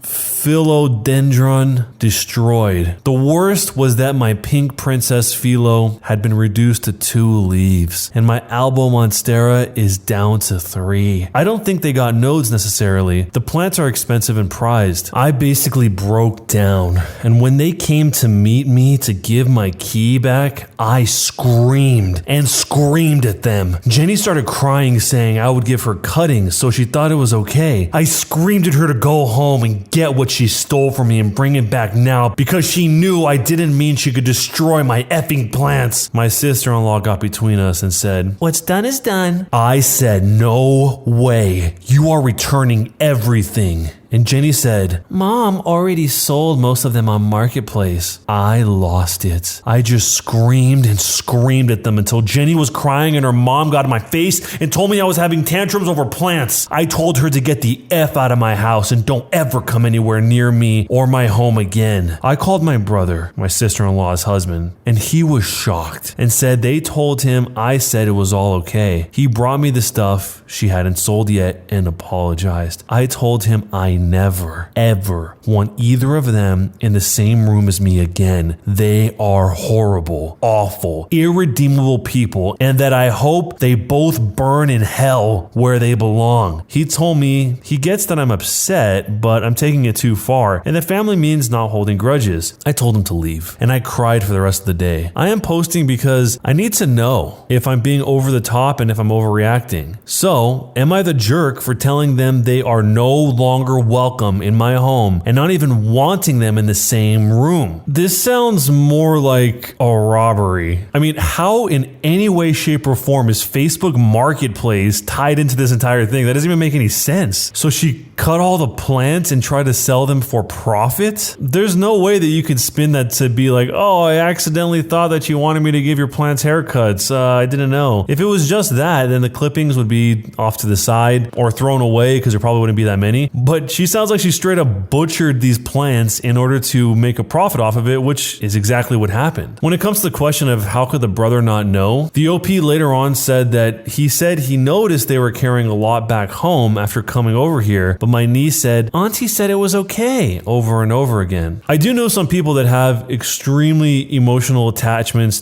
to their plants in the same way that somebody might have to their pets, like their dog or their cats or something, but I've never witnessed somebody going and just destroying those plants while they were away. Usually when this type of thing happens, it's some sort of exaggeration and the plant is not as healthy as before because they didn't water it enough, but this is totally different. So if this was you and they were your beloved plants and this happened to them, them, what would you do? Jerk or not a jerk, and why? Am I the jerk for removing the bedroom lock after my husband ignored a family emergency? Here's some background about my husband. He stays up late at night and has to get up early to go to work. So he gets home at 5. He has to get his 2-hour nap in so he could both make up for lack of sleep and is ready to be up late to play with his console. He values his sleep and has one rule in the house that he enforces strictly, which is to not be interrupted while sleeping. He literally put a sign on the bedroom door that says, "Do not wake me up. Under any circumstances, just no, unless someone's hurt or dead." Though in this case, he said he still wouldn't be much help anyway. The kids and I would sometimes wake him up for serious reasons, and so he got mad and started locking the door. I get no access to the room for 2 hours, but that's not the main problem. This past Tuesday, my 3-year-old son had hot oil spill on his hand while his 14-year-old sister was cooking. I heard him scream and saw that the oil was covering his hand and half of his arm. I brought the first aid kit, but he was in so much pain and his skin looked really bad. I rushed to wake my husband up. I kept knocking but got no response, so I tried to open it, but it was locked. I spent a while between knocking on the door, he had his phone turned off, and getting dressed after my daughter asked the neighbor to drive us to the hospital. I couldn't waste more time because my son was crying. The neighbor took us to the hospital and I couldn't help but feel livid the whole time. We got home and my husband was pacing around asking where we were and why I didn't answer his texts. I blew up on him after I showed him our son's injury and I told him I pounded on that door to wake him up, but he said he had his earbuds on and didn't hear a thing. I called him reckless and neglectful for ignoring a family emergency. He said I could say the same thing about myself for leaving our son unsupervised and causing him to get a burn in the first place. I stopped arguing and went to remove the bedroom door lock. He started yelling at me saying I had no right. I refused to respond and I just walked off to calm down. He didn't stop complaining, calling me bossy, and saying that by removing the lock I've destroyed his peace and quiet and caused him sleep deprivation. He's insisting I put the lock back on, but I refused. I could be wrong for what I've done, but I was frustrated and mad. So was I the jerk? So the husband's normal routine every single day is to come home and nap after work because he wants to stay up super late to play video games. I mean, everyone's got their schedule, but that seems like one that makes it hard for the kids to ever see him on a daily basis. I used to know a guy that would come home from school and then sleep 8 hours as soon as he came home from school and then would just stay up from that point all the way until the next day. And he seemed like he really liked it, like it really worked well for him, but he never got to meet anybody or hang out with anybody or see anybody because all the hours that he was awake when he wasn't in school, everyone else was asleep. But the difference is that guy didn't have kids. I mean, in this situation where they have to get the neighbor to drive them to the hospital, what if the neighbor wasn't available? I'm assuming they did that because the wife couldn't drive or didn't have access to the car or something. But what if the situation was really serious? Something where they couldn't wait for 911 to get there. They had to just leave right then and there. Let me know what you would do if you're in this situation as the wife, and jerk or not a jerk, and why. My boyfriend cheated on me with a man, and I didn't even think that was his orientation. Subscribe to the Am I the Jerk YouTube channel with notifications turned on. I'm a 25-year-old female, and my partner, who's a 28-year-old male, cheated on me with a man. How am I writing this? My boyfriend and I began dating almost a year ago, and it has been an exclusive relationship for almost 6 months. Everything had been going amazing. Last week, we spent an entire day together, which we rarely do as our days off don't normally overlap. The day was great. We worked out. We did some shopping. We went for a nice dinner. The morning after, I woke up with terrible anxiety, and I told him later that I felt part of the trigger was feeling like things were going too well. Like something has to be too good to be true. And how right I was. This past Sunday, I was talking to him on the phone on my way home from work and mentioned that I might have a UTI, and I was planning on going to the walk-in clinic on my next day off today. I have had UTIs in the past, and this feels similar, so I figured no big deal. Just go get some antibiotics. About an hour after we get off the phone, he shows up at my door unannounced looking distressed. I was getting ready for bed and obviously wasn't expecting to see him, so I let him in and he says he needs to talk to me about something. He starts off by saying, "You know how you'll poke fun at me for being a cis hetero man? Well, I'm not necessarily hetero." My poking at his mistaken cis hetero identity was used to try and draw his attention to his privilege, as I'm an active activist and he had never been exposed to that world and genuinely did not understand how much easier of a time he has compared to some others around him. I never flat out asked him how he identified, and I should have never assumed. For that, I was wrong and I feel like trash over it. Anyway, he tells me that he's bi.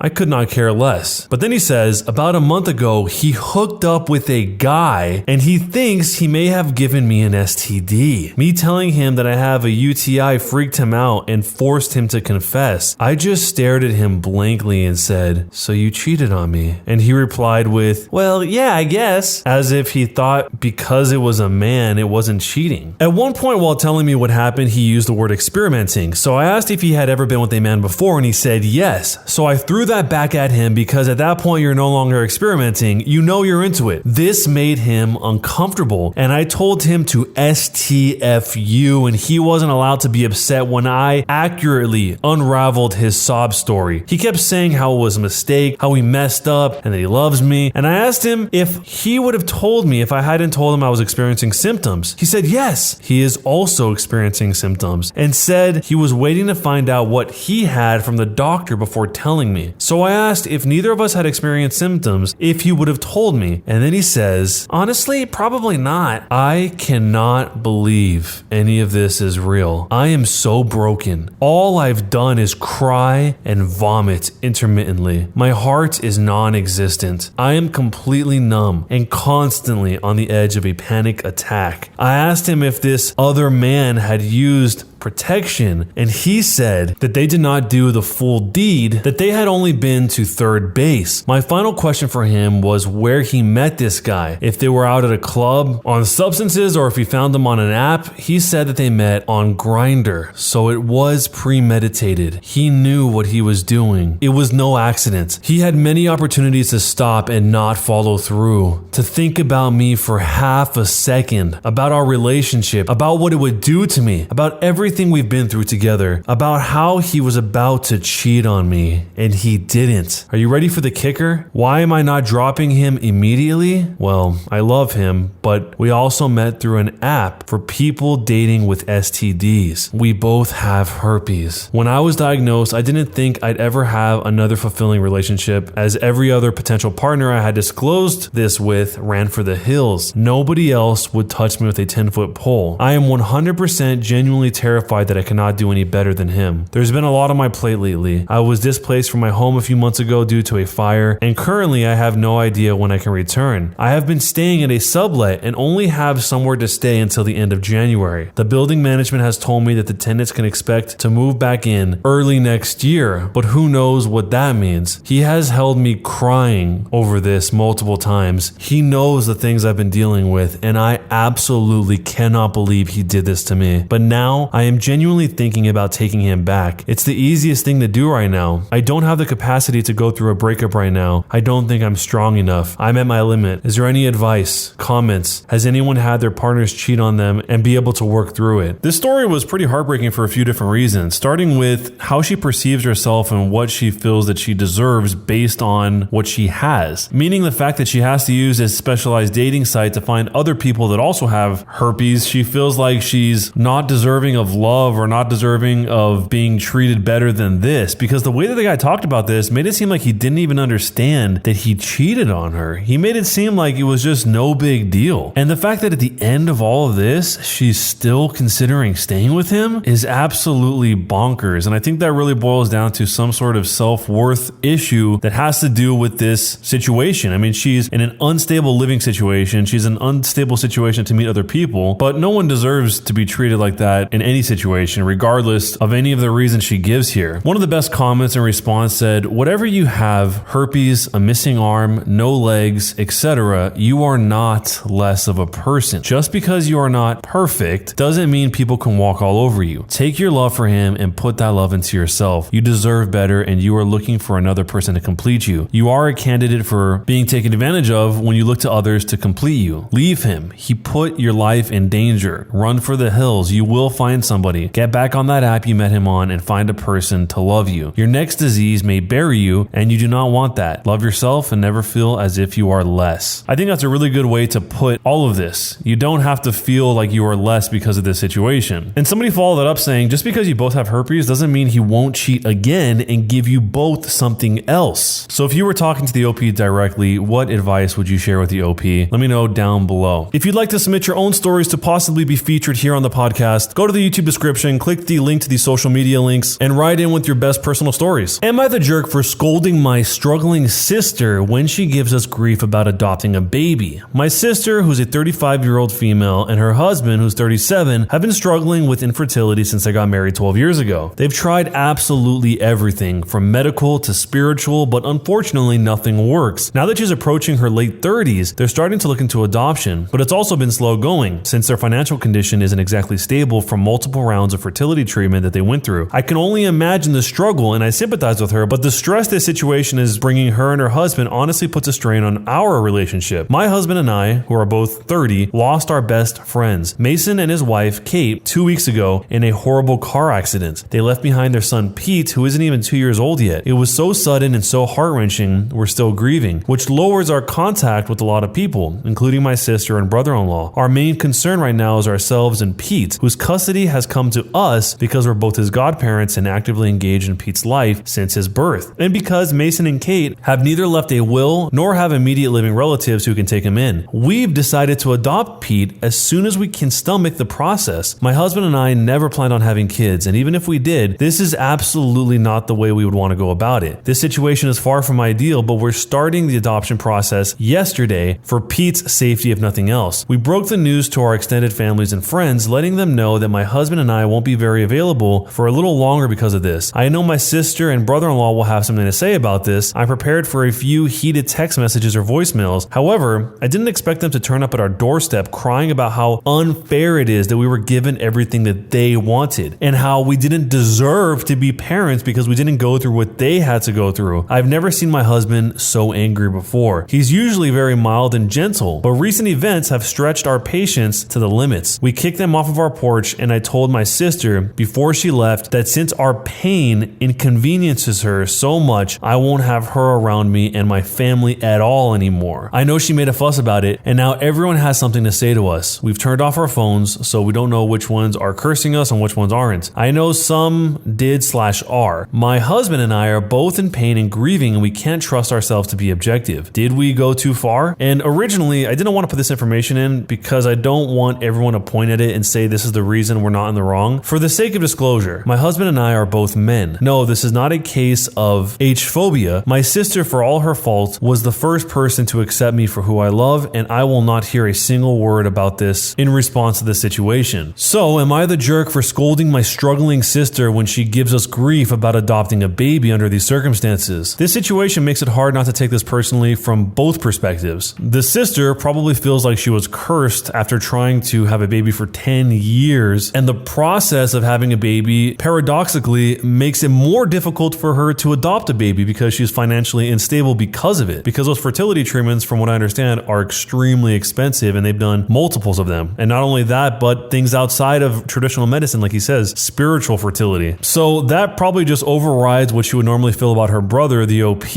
and makes her mad at him for some reason. But I think she's just more mad at the situation. It probably feels unfair, like the OP is blessed and she is cursed. And from the perspective of the OP, he's going through something horrible. He lost two of his best friends, but yet his sister is making it seem like he has some sort of ultimate reward. He really had no other choice besides to set her straight, because the logically correct thing is to say what he's going to say, but that doesn't really change anything when she emotionally feels so overwhelmed and hopeless about her situation. So if you were in this situation, what would you do, and jerk or not a jerk, and why? Am I the jerk for demanding my son take his daughter on his family trip to Disneyland? I got pregnant with my son Julius, who's 28 years old now, about a month after my 18th birthday. I tried to do my best for him, and he got into a good engineering school, but at age 19, he got his then girlfriend Isa pregnant, and they had Annabella together. I've been the one who's mostly raised her. Isa got deported, but they spend July together and FT every night. Julius got married to his girlfriend Katya after graduation, and they have two wonderful boys together. Annabella lives with me and not with them. The thing is, Julius never spends any time with Annabella. He doesn't even call to say goodnight, but she loves him so much. It's like once a month he'll show up with a box full of toys, spend a day with her, and then go back to his family. It hurts her so much that he doesn't spend time with her because he's her hero. I'm just grandma. And no, he doesn't act this way because of his wife Katya, who would love to have Annabella move in with them. She once brought up the idea, and she went on about all the things they could do together. She would love to be her stepmom. She calls her princess princess, sweetie, and so many nice nicknames. The only reason they haven't is because Julius says she should stay with me. A few days ago, Julius told me that he and Katya were planning a trip to Disneyland in August. I told him that Annabella would be so excited and he should tell her on her birthday, and he just blankly told me that she's not coming, and this trip is for his boys. I made it clear to him he needed to bring her on this trip, and he just called me a jerk, which he's never done before, for trying to control him. I admit I was a bit controlling in my reaction, but I don't think I went that far. So am I the jerk for demanding my son take his daughter on his family trip to Disneyland? It's so sad that some people can treat one of their kids like that, especially when the kid loves the parent that much, despite the way that they treat them. I bet if Julius was forced to be psychoanalyzed, it would come out that Annabella reminds him of his ex, Isa, or something like that, and he doesn't want to be associated with that, or some strange excuse that he uses to stay away from her. I mean, how is staying with the grandma, the OP,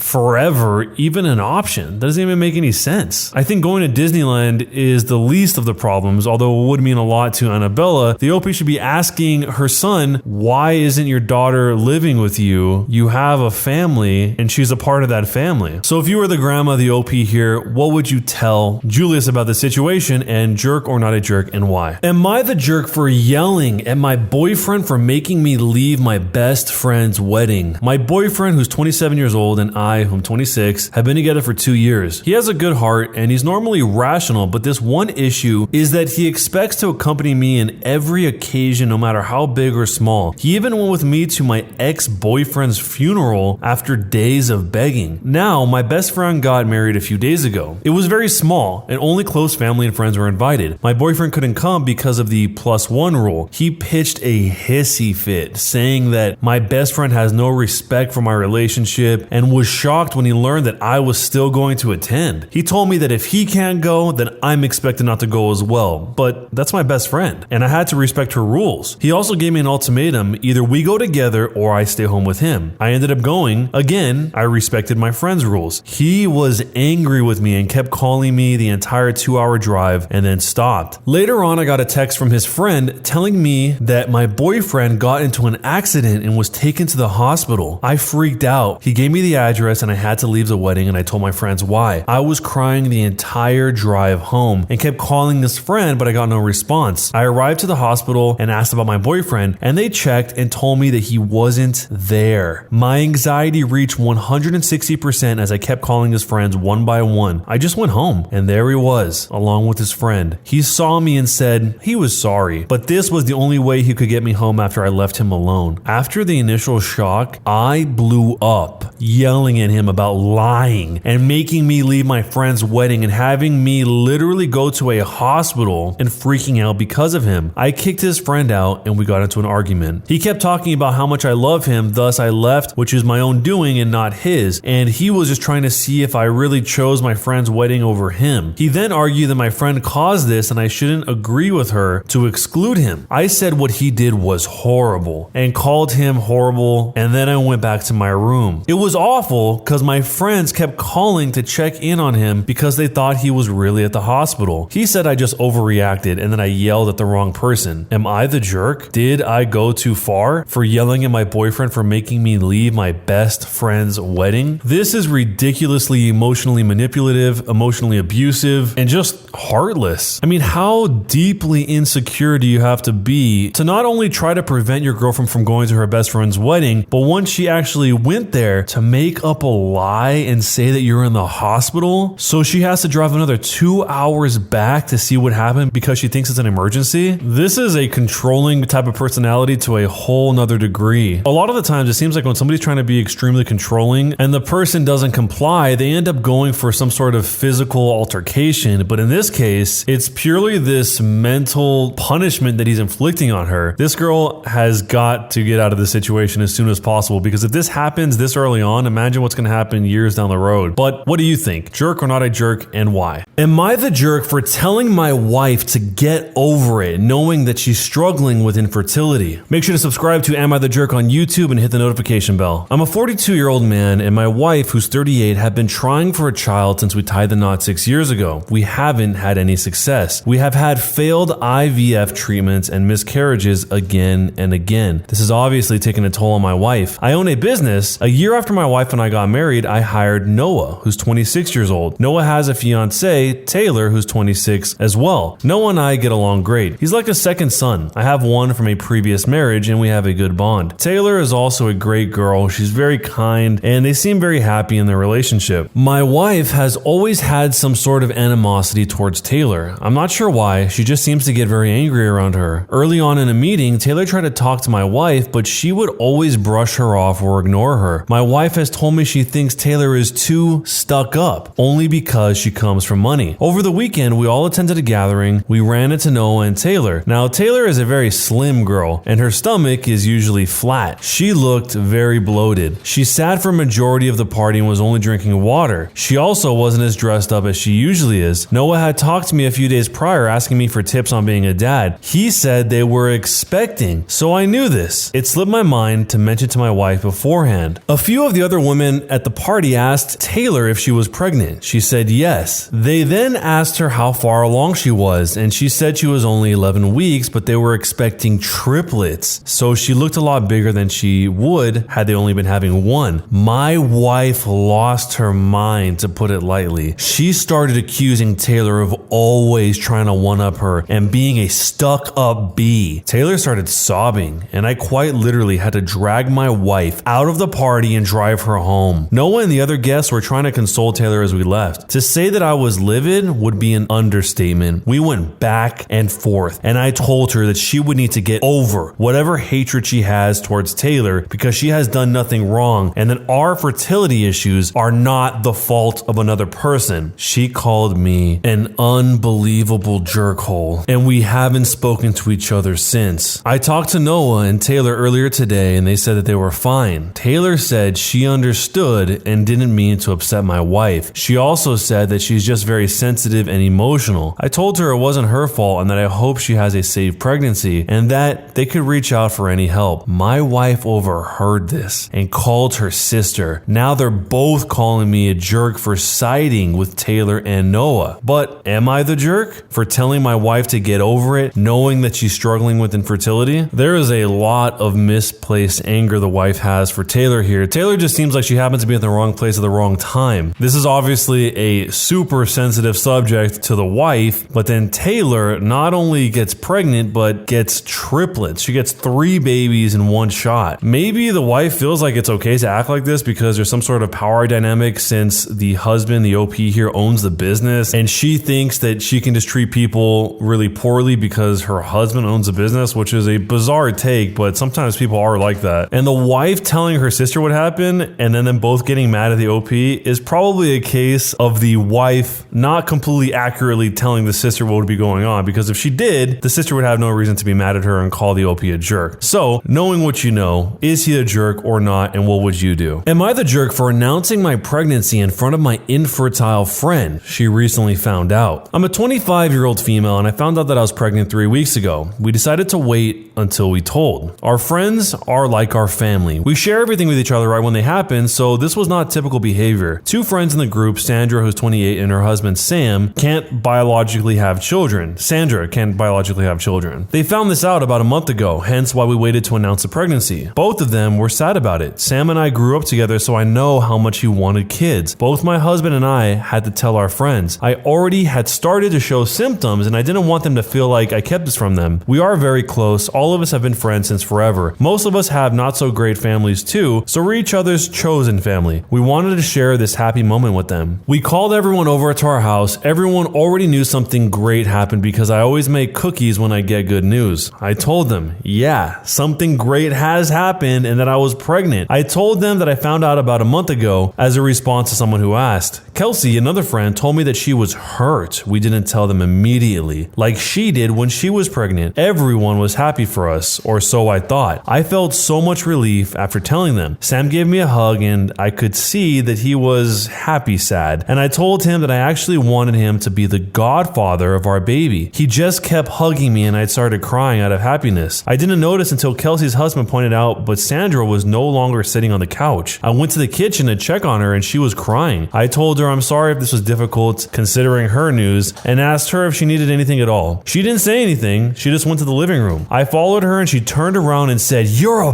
bee!" I was shocked. And I guess I said, what? And I laughed. She said I was so insensitive and that I purposely got pregnant. She was sobbing, and I just didn't know what to do. My friends comforted her while Sam and my husband checked on me. Later, it was just Sandra, Sam, my husband, and me because my husband said whatever this was, we had to talk about it since we were a family. Sandra said it was a jerk move to announce my pregnancy just 3 weeks after she found out she couldn't have kids and that there was nothing to talk about. She left and Sam stayed back to apologize. This happened a week ago and no one has heard from Sandra since. I can't sleep. I feel so guilty. Everyone insists that I'm not the jerk, but they might be biased because who tells a pregnant woman that they're the jerk, right? So I'm hoping you guys will tell me the truth because if I'm in the wrong, I need to apologize. Am I the jerk? If the OP really is that close to this couple and they really knew how sensitive of a subject this was, of how hurtful it was and painful the whole situation of not being able to have a baby is, maybe she should have gone to them first without the surprise and said what was going to happen instead of just having them be among the crowd of people finding out for the first time. A lot of people wouldn't mind or wouldn't care, but if the OP knew them well enough to know that the girl would be this upset, then talking to her ahead of time would have helped a lot. But let me know what you think. Jerk or not a jerk? And what would you do? Am I the jerk for throwing my sister-in-law's infertility in her and her husband's face? I'm a 26-year-old female. My sister-in-law is 30 years old and she's infertile. It's literally her whole personality and she uses it to control us, in my opinion. I'll give you some context. She cried loudly all day at my wedding because we'd be having kids soon. She literally made sure she got more attention than me on my wedding day. She threw a full-on tantrum the whole way through all my brother-in-law's weddings events because she wanted his bride to disinvite her pregnant twin sister. None of us are allowed to make pregnancy, birth announcements, no newborn or pregnancy pics until she feels ready. No babies or pregnant women are allowed at family events or at my in-laws, or no mention of said baby/pregnancy. Apparently, you can't have PPD because people can't have kids. Honestly, I can't take it anymore. I had to hide my pregnancy last year and tiptoe around her feelings. When I finally gave birth via an emergency C-section, I was in the hospital for a week. In that week, my father, who lives in a different country, died of a heart attack. Over restrictions, I wasn't allowed visitors, but my sister-in-law and mother-in-law made sure to scream down the phone because my sister posted a picture of my dad's last pic, which was him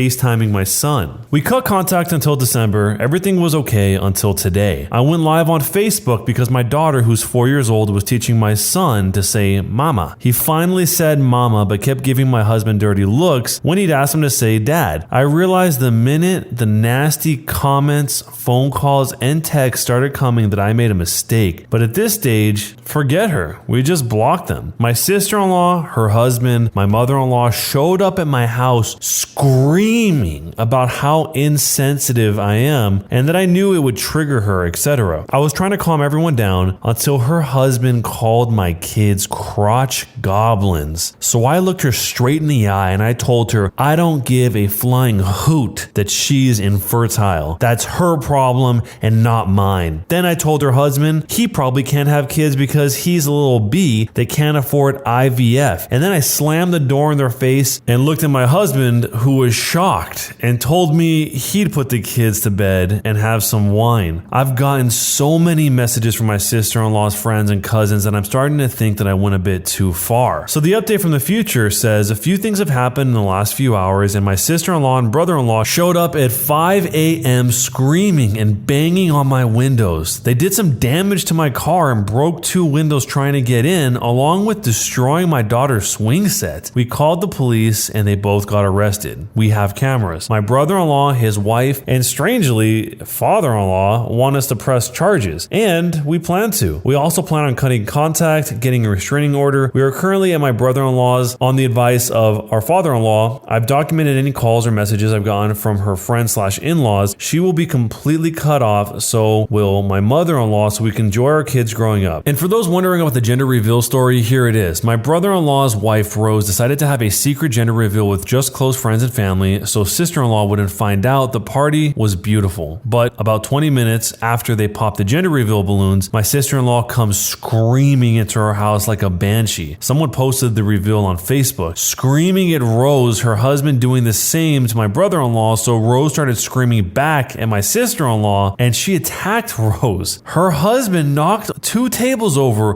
one of which had a beautiful cake. Long story short, Rose's sister gave my sister-in-law her desserts, and my sister-in-law's husband got a face full of cake. To make it worse, my sister-in-law called the police trying to get Rose and my brother-in-law arrested, but she forgot that multiple people were there recording her. My mother-in-law tried to get involved, but Rose told her to piss off. So, knowing all that you know, am I the jerk for throwing my sister-in-law's infertility in her and her husband's face? It's unreal that certain families operate like this. This is just normal, that you have to adhere to the rules of not talking about your own kids because of no reason in particular other than it will trigger her, as the OP said here. I mean, I know it's not the same thing, but what if that was applied to other scenarios, like she just couldn't get a job because of some sort of medical situation or whatever, and she didn't want anyone else to talk about having a job or else it would trigger her, so nobody can ever mention their job or reference their job that is intimately woven into so many aspects of their life. I mean, this kind of thing could be applied to anything, but I think with the infertility, it's particularly sensitive to the sister-in-law. But the OP did snap a little. She said what she wanted to say. She slammed the door in their face. But then I think a lot of people would say the line was crossed when they all showed back up at her house and started destroying things, banging on the windows, damaging the car, even breaking 2 of the windows, destroying the daughter's swing set. I mean, that is converting a verbal argument into a physical one and destroying her property. So let me know what you would do if you're in this situation, and jerk or not a jerk, and why. Am I the jerk for complaining about my pregnancy to someone who is infertile? I am a 24-year-old female. I'm 35 weeks pregnant with twins and experiencing just about every symptom possible, especially really severe RLP, which apparently stands for round ligament pain. I'm in constant pain, and as excited as I am to have children, I am not enjoying pregnancy at all. I decided to go and see my parents a few days ago. I haven't seen them in a while and probably won't again until my babies are born. When I got there, my sister, who's 27 years old, and her close group of friends were there. She still lives at home, so I expected she would be, but I didn't know her friends would be there. I was asked about how I was doing, so I told them the truth. I wasn't doing that good. One of the girls, Elle, was born without ovaries and therefore is infertile. I was aware of this, but honestly just completely forgot in that moment. She excused herself, and one of the other girls went after her knowing she'd be upset. My sister told me that she understood my pain, but I am a jerk for complaining when so many people would love to be pregnant but can't be. We got into an argument with me telling her friend that as sorry as I felt for her infertility, that wasn't my responsibility, and it didn't mean that I have to suffer in silence. But now my sister is super pissed. Am I the jerk for complaining about my pregnancy to someone who is infertile? So coming over to the house and forgetting that the friend has this issue and she would be upset is normal. You can't really remember every single thing for every single person that you're not even close to. It's your sister's friends, and it sounds like they don't live in the same place. That's all relatively normal and understandable, but where it changes is when they got into an argument, she has to go and say that her infertility isn't her responsibility. I mean, that's technically true, but it doesn't help the situation if you're trying to make this person who's crying not feel even worse about the situation. I mean, if she just said, hey, I got a lot going on, I didn't remember, that probably would have been the end of it. But even in the way that the OP describes it, she kind of came at her in an antagonistic type of way. So let me know what you would do if you're in the situation, jerk or not a jerk, and why. Am I the jerk for telling my sister she deserves to be miserable? I'm a 31-year-old female and I've been struggling with infertility. I really wanted to have kids, but that's not really possible and it's very dangerous to even try it. So I just vent to my friends about my disappointment so I can accept the fact that I'll never have kids and go on with my life. My sister, who's 36 years old, has 2 lovely kids, an 8-year-old girl and a 1-year-old boy. My sister has always been very hostile with me due to the fact that I refuse to live by social norms and decided that I'll live my life for me and my own happiness with my own terms. My sister was always a more conservative person and didn't like me for that. When I broke the news about the multiple doctor's visits, when I was finally sure I'm infertile, my sister said to me, "Don't worry, we won't miss out on your babies anyway." Then proceeded to show off about how wonderful it is to have kids and that women who are childless have no true meaning in life. I broke down crying that moment and I screamed at her, saying that she's a mean person. I called her out for staying with a man she doesn't love, just so she can pretend she's a serious wife and mother, and how she's so sad and pathetic with her own life choices that she just projects it onto me. I ended up saying that she's a miserable person for her fake displays of happiness, and that they should be taken elsewhere and not be done out of pettiness towards me, and that she deserves to be miserable in her life. Many of my cousins took my side, but my mother, my father, and a couple of aunts claim that I am the jerk for telling my sister she deserves a bad life, and they say that I am bitter because I'm infertile, and she's not. So, am I the jerk? The OP here just hit the breaking point. She just could not stand it anymore, and the sister is so vindictive. I mean, there's always more to the story. We can never know the complete story, but the fact that she said, don't worry, we won't miss out on your babies anyway, she's got some sort of deep-seated resentment for the OP herself. I mean, to take the one thing that you know your sister is agonizing over the most, that you know your sister is troubled by the most, and then just grind it in by saying that, and then even saying that women that are childless have no true meaning in life. I mean, what a ridiculous thing to say in general. People can find meaning in anything. It doesn't have to be children. People find meaning in things I can't even conceive of. But even if she actually believed that was true, what's the intent behind saying that? It's literally nothing other than to just hurt her. So if this was your sibling who said this to you, how would you handle it? And jerk or not a jerk, and why? I found out my wife has been secretly hooking up with guys for money for years, and I am devastated. The grief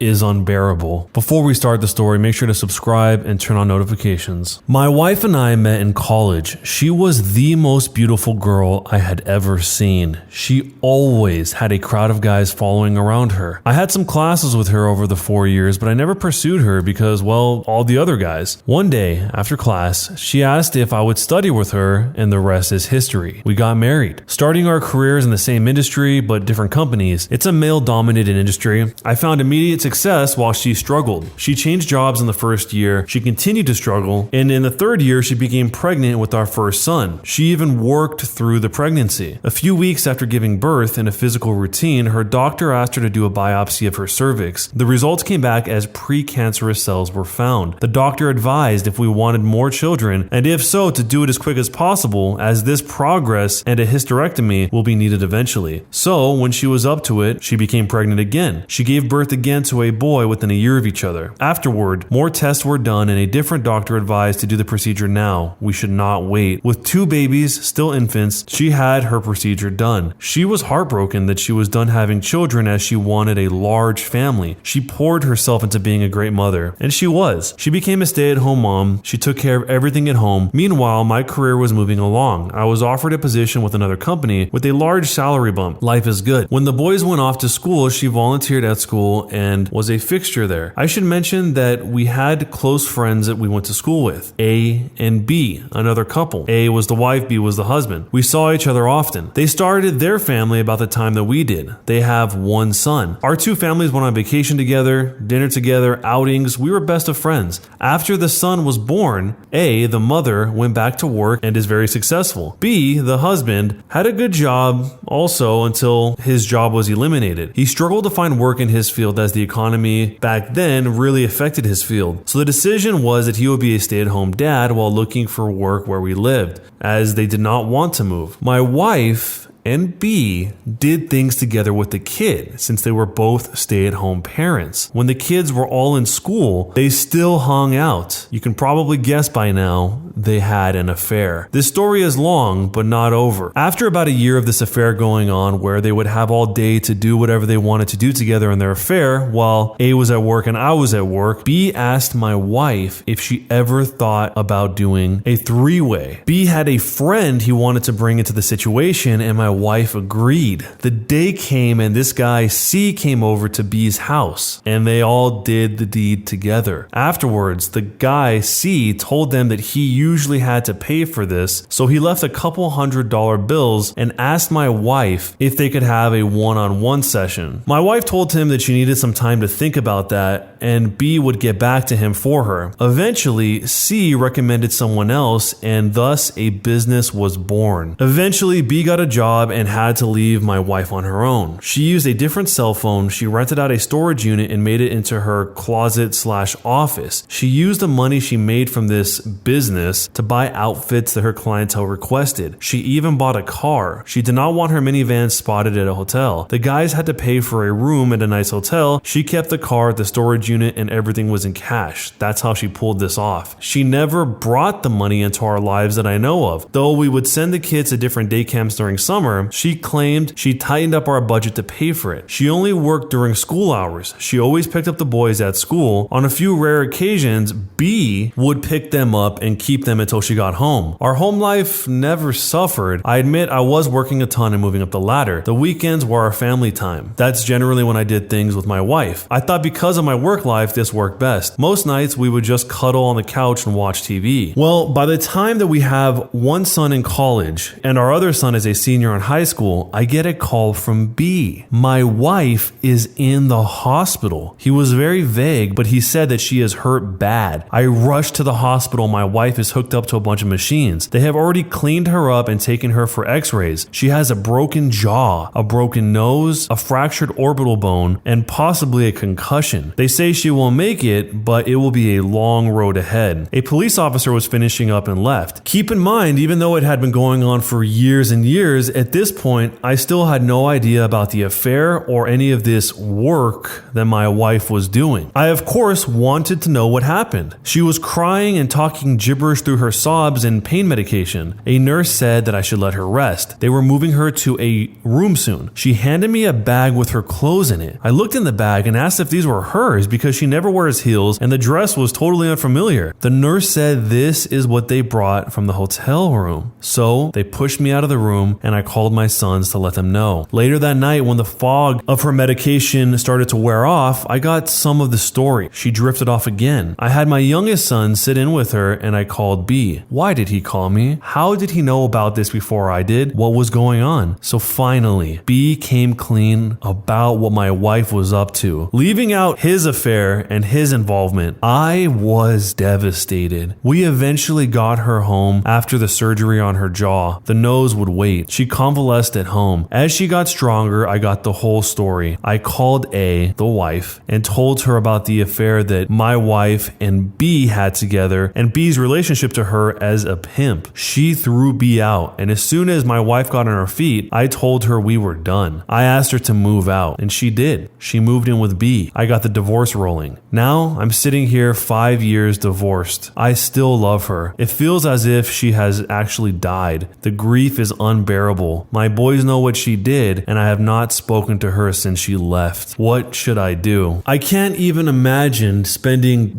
probably more than half of his life, because at this point his kids are already in college, or at least one of them is, to find this out and have this giant lie just revealed. Not because the wife suddenly wanted to explain everything, but because she got caught in a situation that put her in the hospital. So if she never was actually put into the hospital, she would just never tell him. I mean, that is so horrifying. Among all of the other reasons that the OP has the right to know about something like this, the one that's not brought up is she put his health severely at risk, health of the venereal type. And not to mention, once again, in a scenario like this, she took away his right to have a choice. He didn't even have the choice to say no to this because he didn't know about it. Basically, the way this whole story starts off is that he is truly, utterly all about her. And then really all that happens is that once she's had all the kids she plans to have, she has a lot of free time. And in that free time, she finds somebody else that has a lot of free time who basically becomes her pimp. One of the comments suggested that B should be arrested for doing this to his wife. And the OP just says, I do not care. It seems like the OP really is trying to release this brutally traumatic event and move on with his life, but it seems like that's easier said than done. So if you were in this situation, how would you even begin to handle something like this, having this just revealed to you after all these years? Let me know down below. Am I the jerk for telling my husband to stop disrespecting our surrogate? I'm a 34-year-old female, and my husband Hunter, who's 37, suffered from fertility problems, so we recently decided to get a surrogate who's a friend of a friend. We were busy getting everything done legally. We already had a contract in place. My egg was used, so no worries in this regard, plus our surrogate is a respectful, kind woman who's been keeping her part of the contract intact. But it's Hunter who's been starting to act strange. I've noticed that he's been focusing all of his attention on our surrogate surrogate, like skipping work to visit her or get her things she didn't ask for, chat with her all the time on social media, and also constantly offers to do things for her like drive her places and sometimes even invites her out or offers to repair stuff for her. She complained to me about this and even told me about things he's doing that I didn't even know about, like bringing her gifts. I tried speaking to him about what this looks like, but he said that he's doing what he's doing for his son and not for her. Still, I asked that he tone it down and respect the woman's space. He got mad at me and accused me of being jealous of the woman who's carrying my own child and said that this makes me look bad. I said our surrogate was the one who complained about this behavior, and he said that this wasn't true. Apparently, this made him somewhat angry, so I gave him time to cool down a bit. Yesterday, our surrogate called me saying Hunter came over and told her guests to leave. I asked why, and she said he wanted to show her the $9,000 car he bought for her. I was shocked. She said she declined the car and asked him to leave, but he started arguing with her about using public transportation and risking our baby's well-being. I was fuming. I called him back demanding he get home, and he did eventually. Once he got back, I picked up a fight with him and yelled at him, saying that he's been nothing but overstepping, disrespectful and inappropriate towards our surrogate. Again, he explained the car wasn't for her, but to ensure that the baby is safe. I told him to stop disrespecting that woman and stop using the baby as an excuse to stomp all over her boundaries. He ranted about how he was just trying to make this work and that I should just do the same, if not more. He even accused me of not loving our son as much as he does. But this isn't the way. And spending $9,000 for a car without telling me? He left the house for a while, then came back and refused to speak to me. I might have been hard on him. He might have just been oblivious, so I'm less sure seeing his reaction now. But am I the jerk for telling my husband to stop disrespecting our surrogate? I thought about this one for a little while, and I can't think of a good reason why he would want to do this. I mean, what is it actually that's going on in his head that makes him go through all of this? Does he really think he's protecting the baby by giving her gifts? I mean, what does giving her gifts have to do with anything? I get the car argument to a degree. He wants her to be in a car, but being in a bus is usually a lot safer if you're going to be in a car accident than being in a car because of the sheer mass of the bus. But he would probably argue he doesn't mean car accidents, he means getting mugged or something, I guess. One of the top comments has their own theories on this, and it says, it's upsetting behavior. It's one of two things. Either number one, he has a crush on her, or number two, he thinks he has a right to police pregnant women's bodies. It's inappropriate regardless. You should quietly assist her in getting an attorney to draft a cease and desist letter to him. This is kind of a terrifying position to be in as the surrogate, because it seems like the husband is somewhat unhinged and you are carrying their baby. I think anyone would feel the risk associated with that situation, with that whole entire arrangement. It sounds like there's a lot of complex legalities surrounding surrogates and everything, but I remember reading in one of the previous stories that in some places the surrogate can technically change her mind all the way up until the very last second. So it could be the day of the birth and she decides that she wants to keep the baby. I don't know if that applies to a situation like this at all, or if it really is just based on the location, but that original comment that I mentioned talks about getting an attorney to draft a cease and desist letter to him, and they also followed up by saying you may or may not get the baby, but frankly I'm not sure your marriage is in a place to need a baby right now. And a lot of people seem to respond to this saying that there's no way she wouldn't get the baby. So it's not clear to me how the legal side of it would work out, but man, this situation is going to be rough for the surrogate no matter what. But let me know what you would do if you're in this situation as the wife and you saw your husband behaving this way, and jerk or not a jerk, and why. Am I the jerk for refusing to pay for my daughter's wedding even though I promised to? I'm a 39-year-old male and my daughter is 21 years old. She's going to get married this June, and since she was a little girl, I always promised to pay for her wedding. But something happened 2 days ago that made me change my mind. Here's the background. My ex-wife and I had our daughter at a very young age, 18.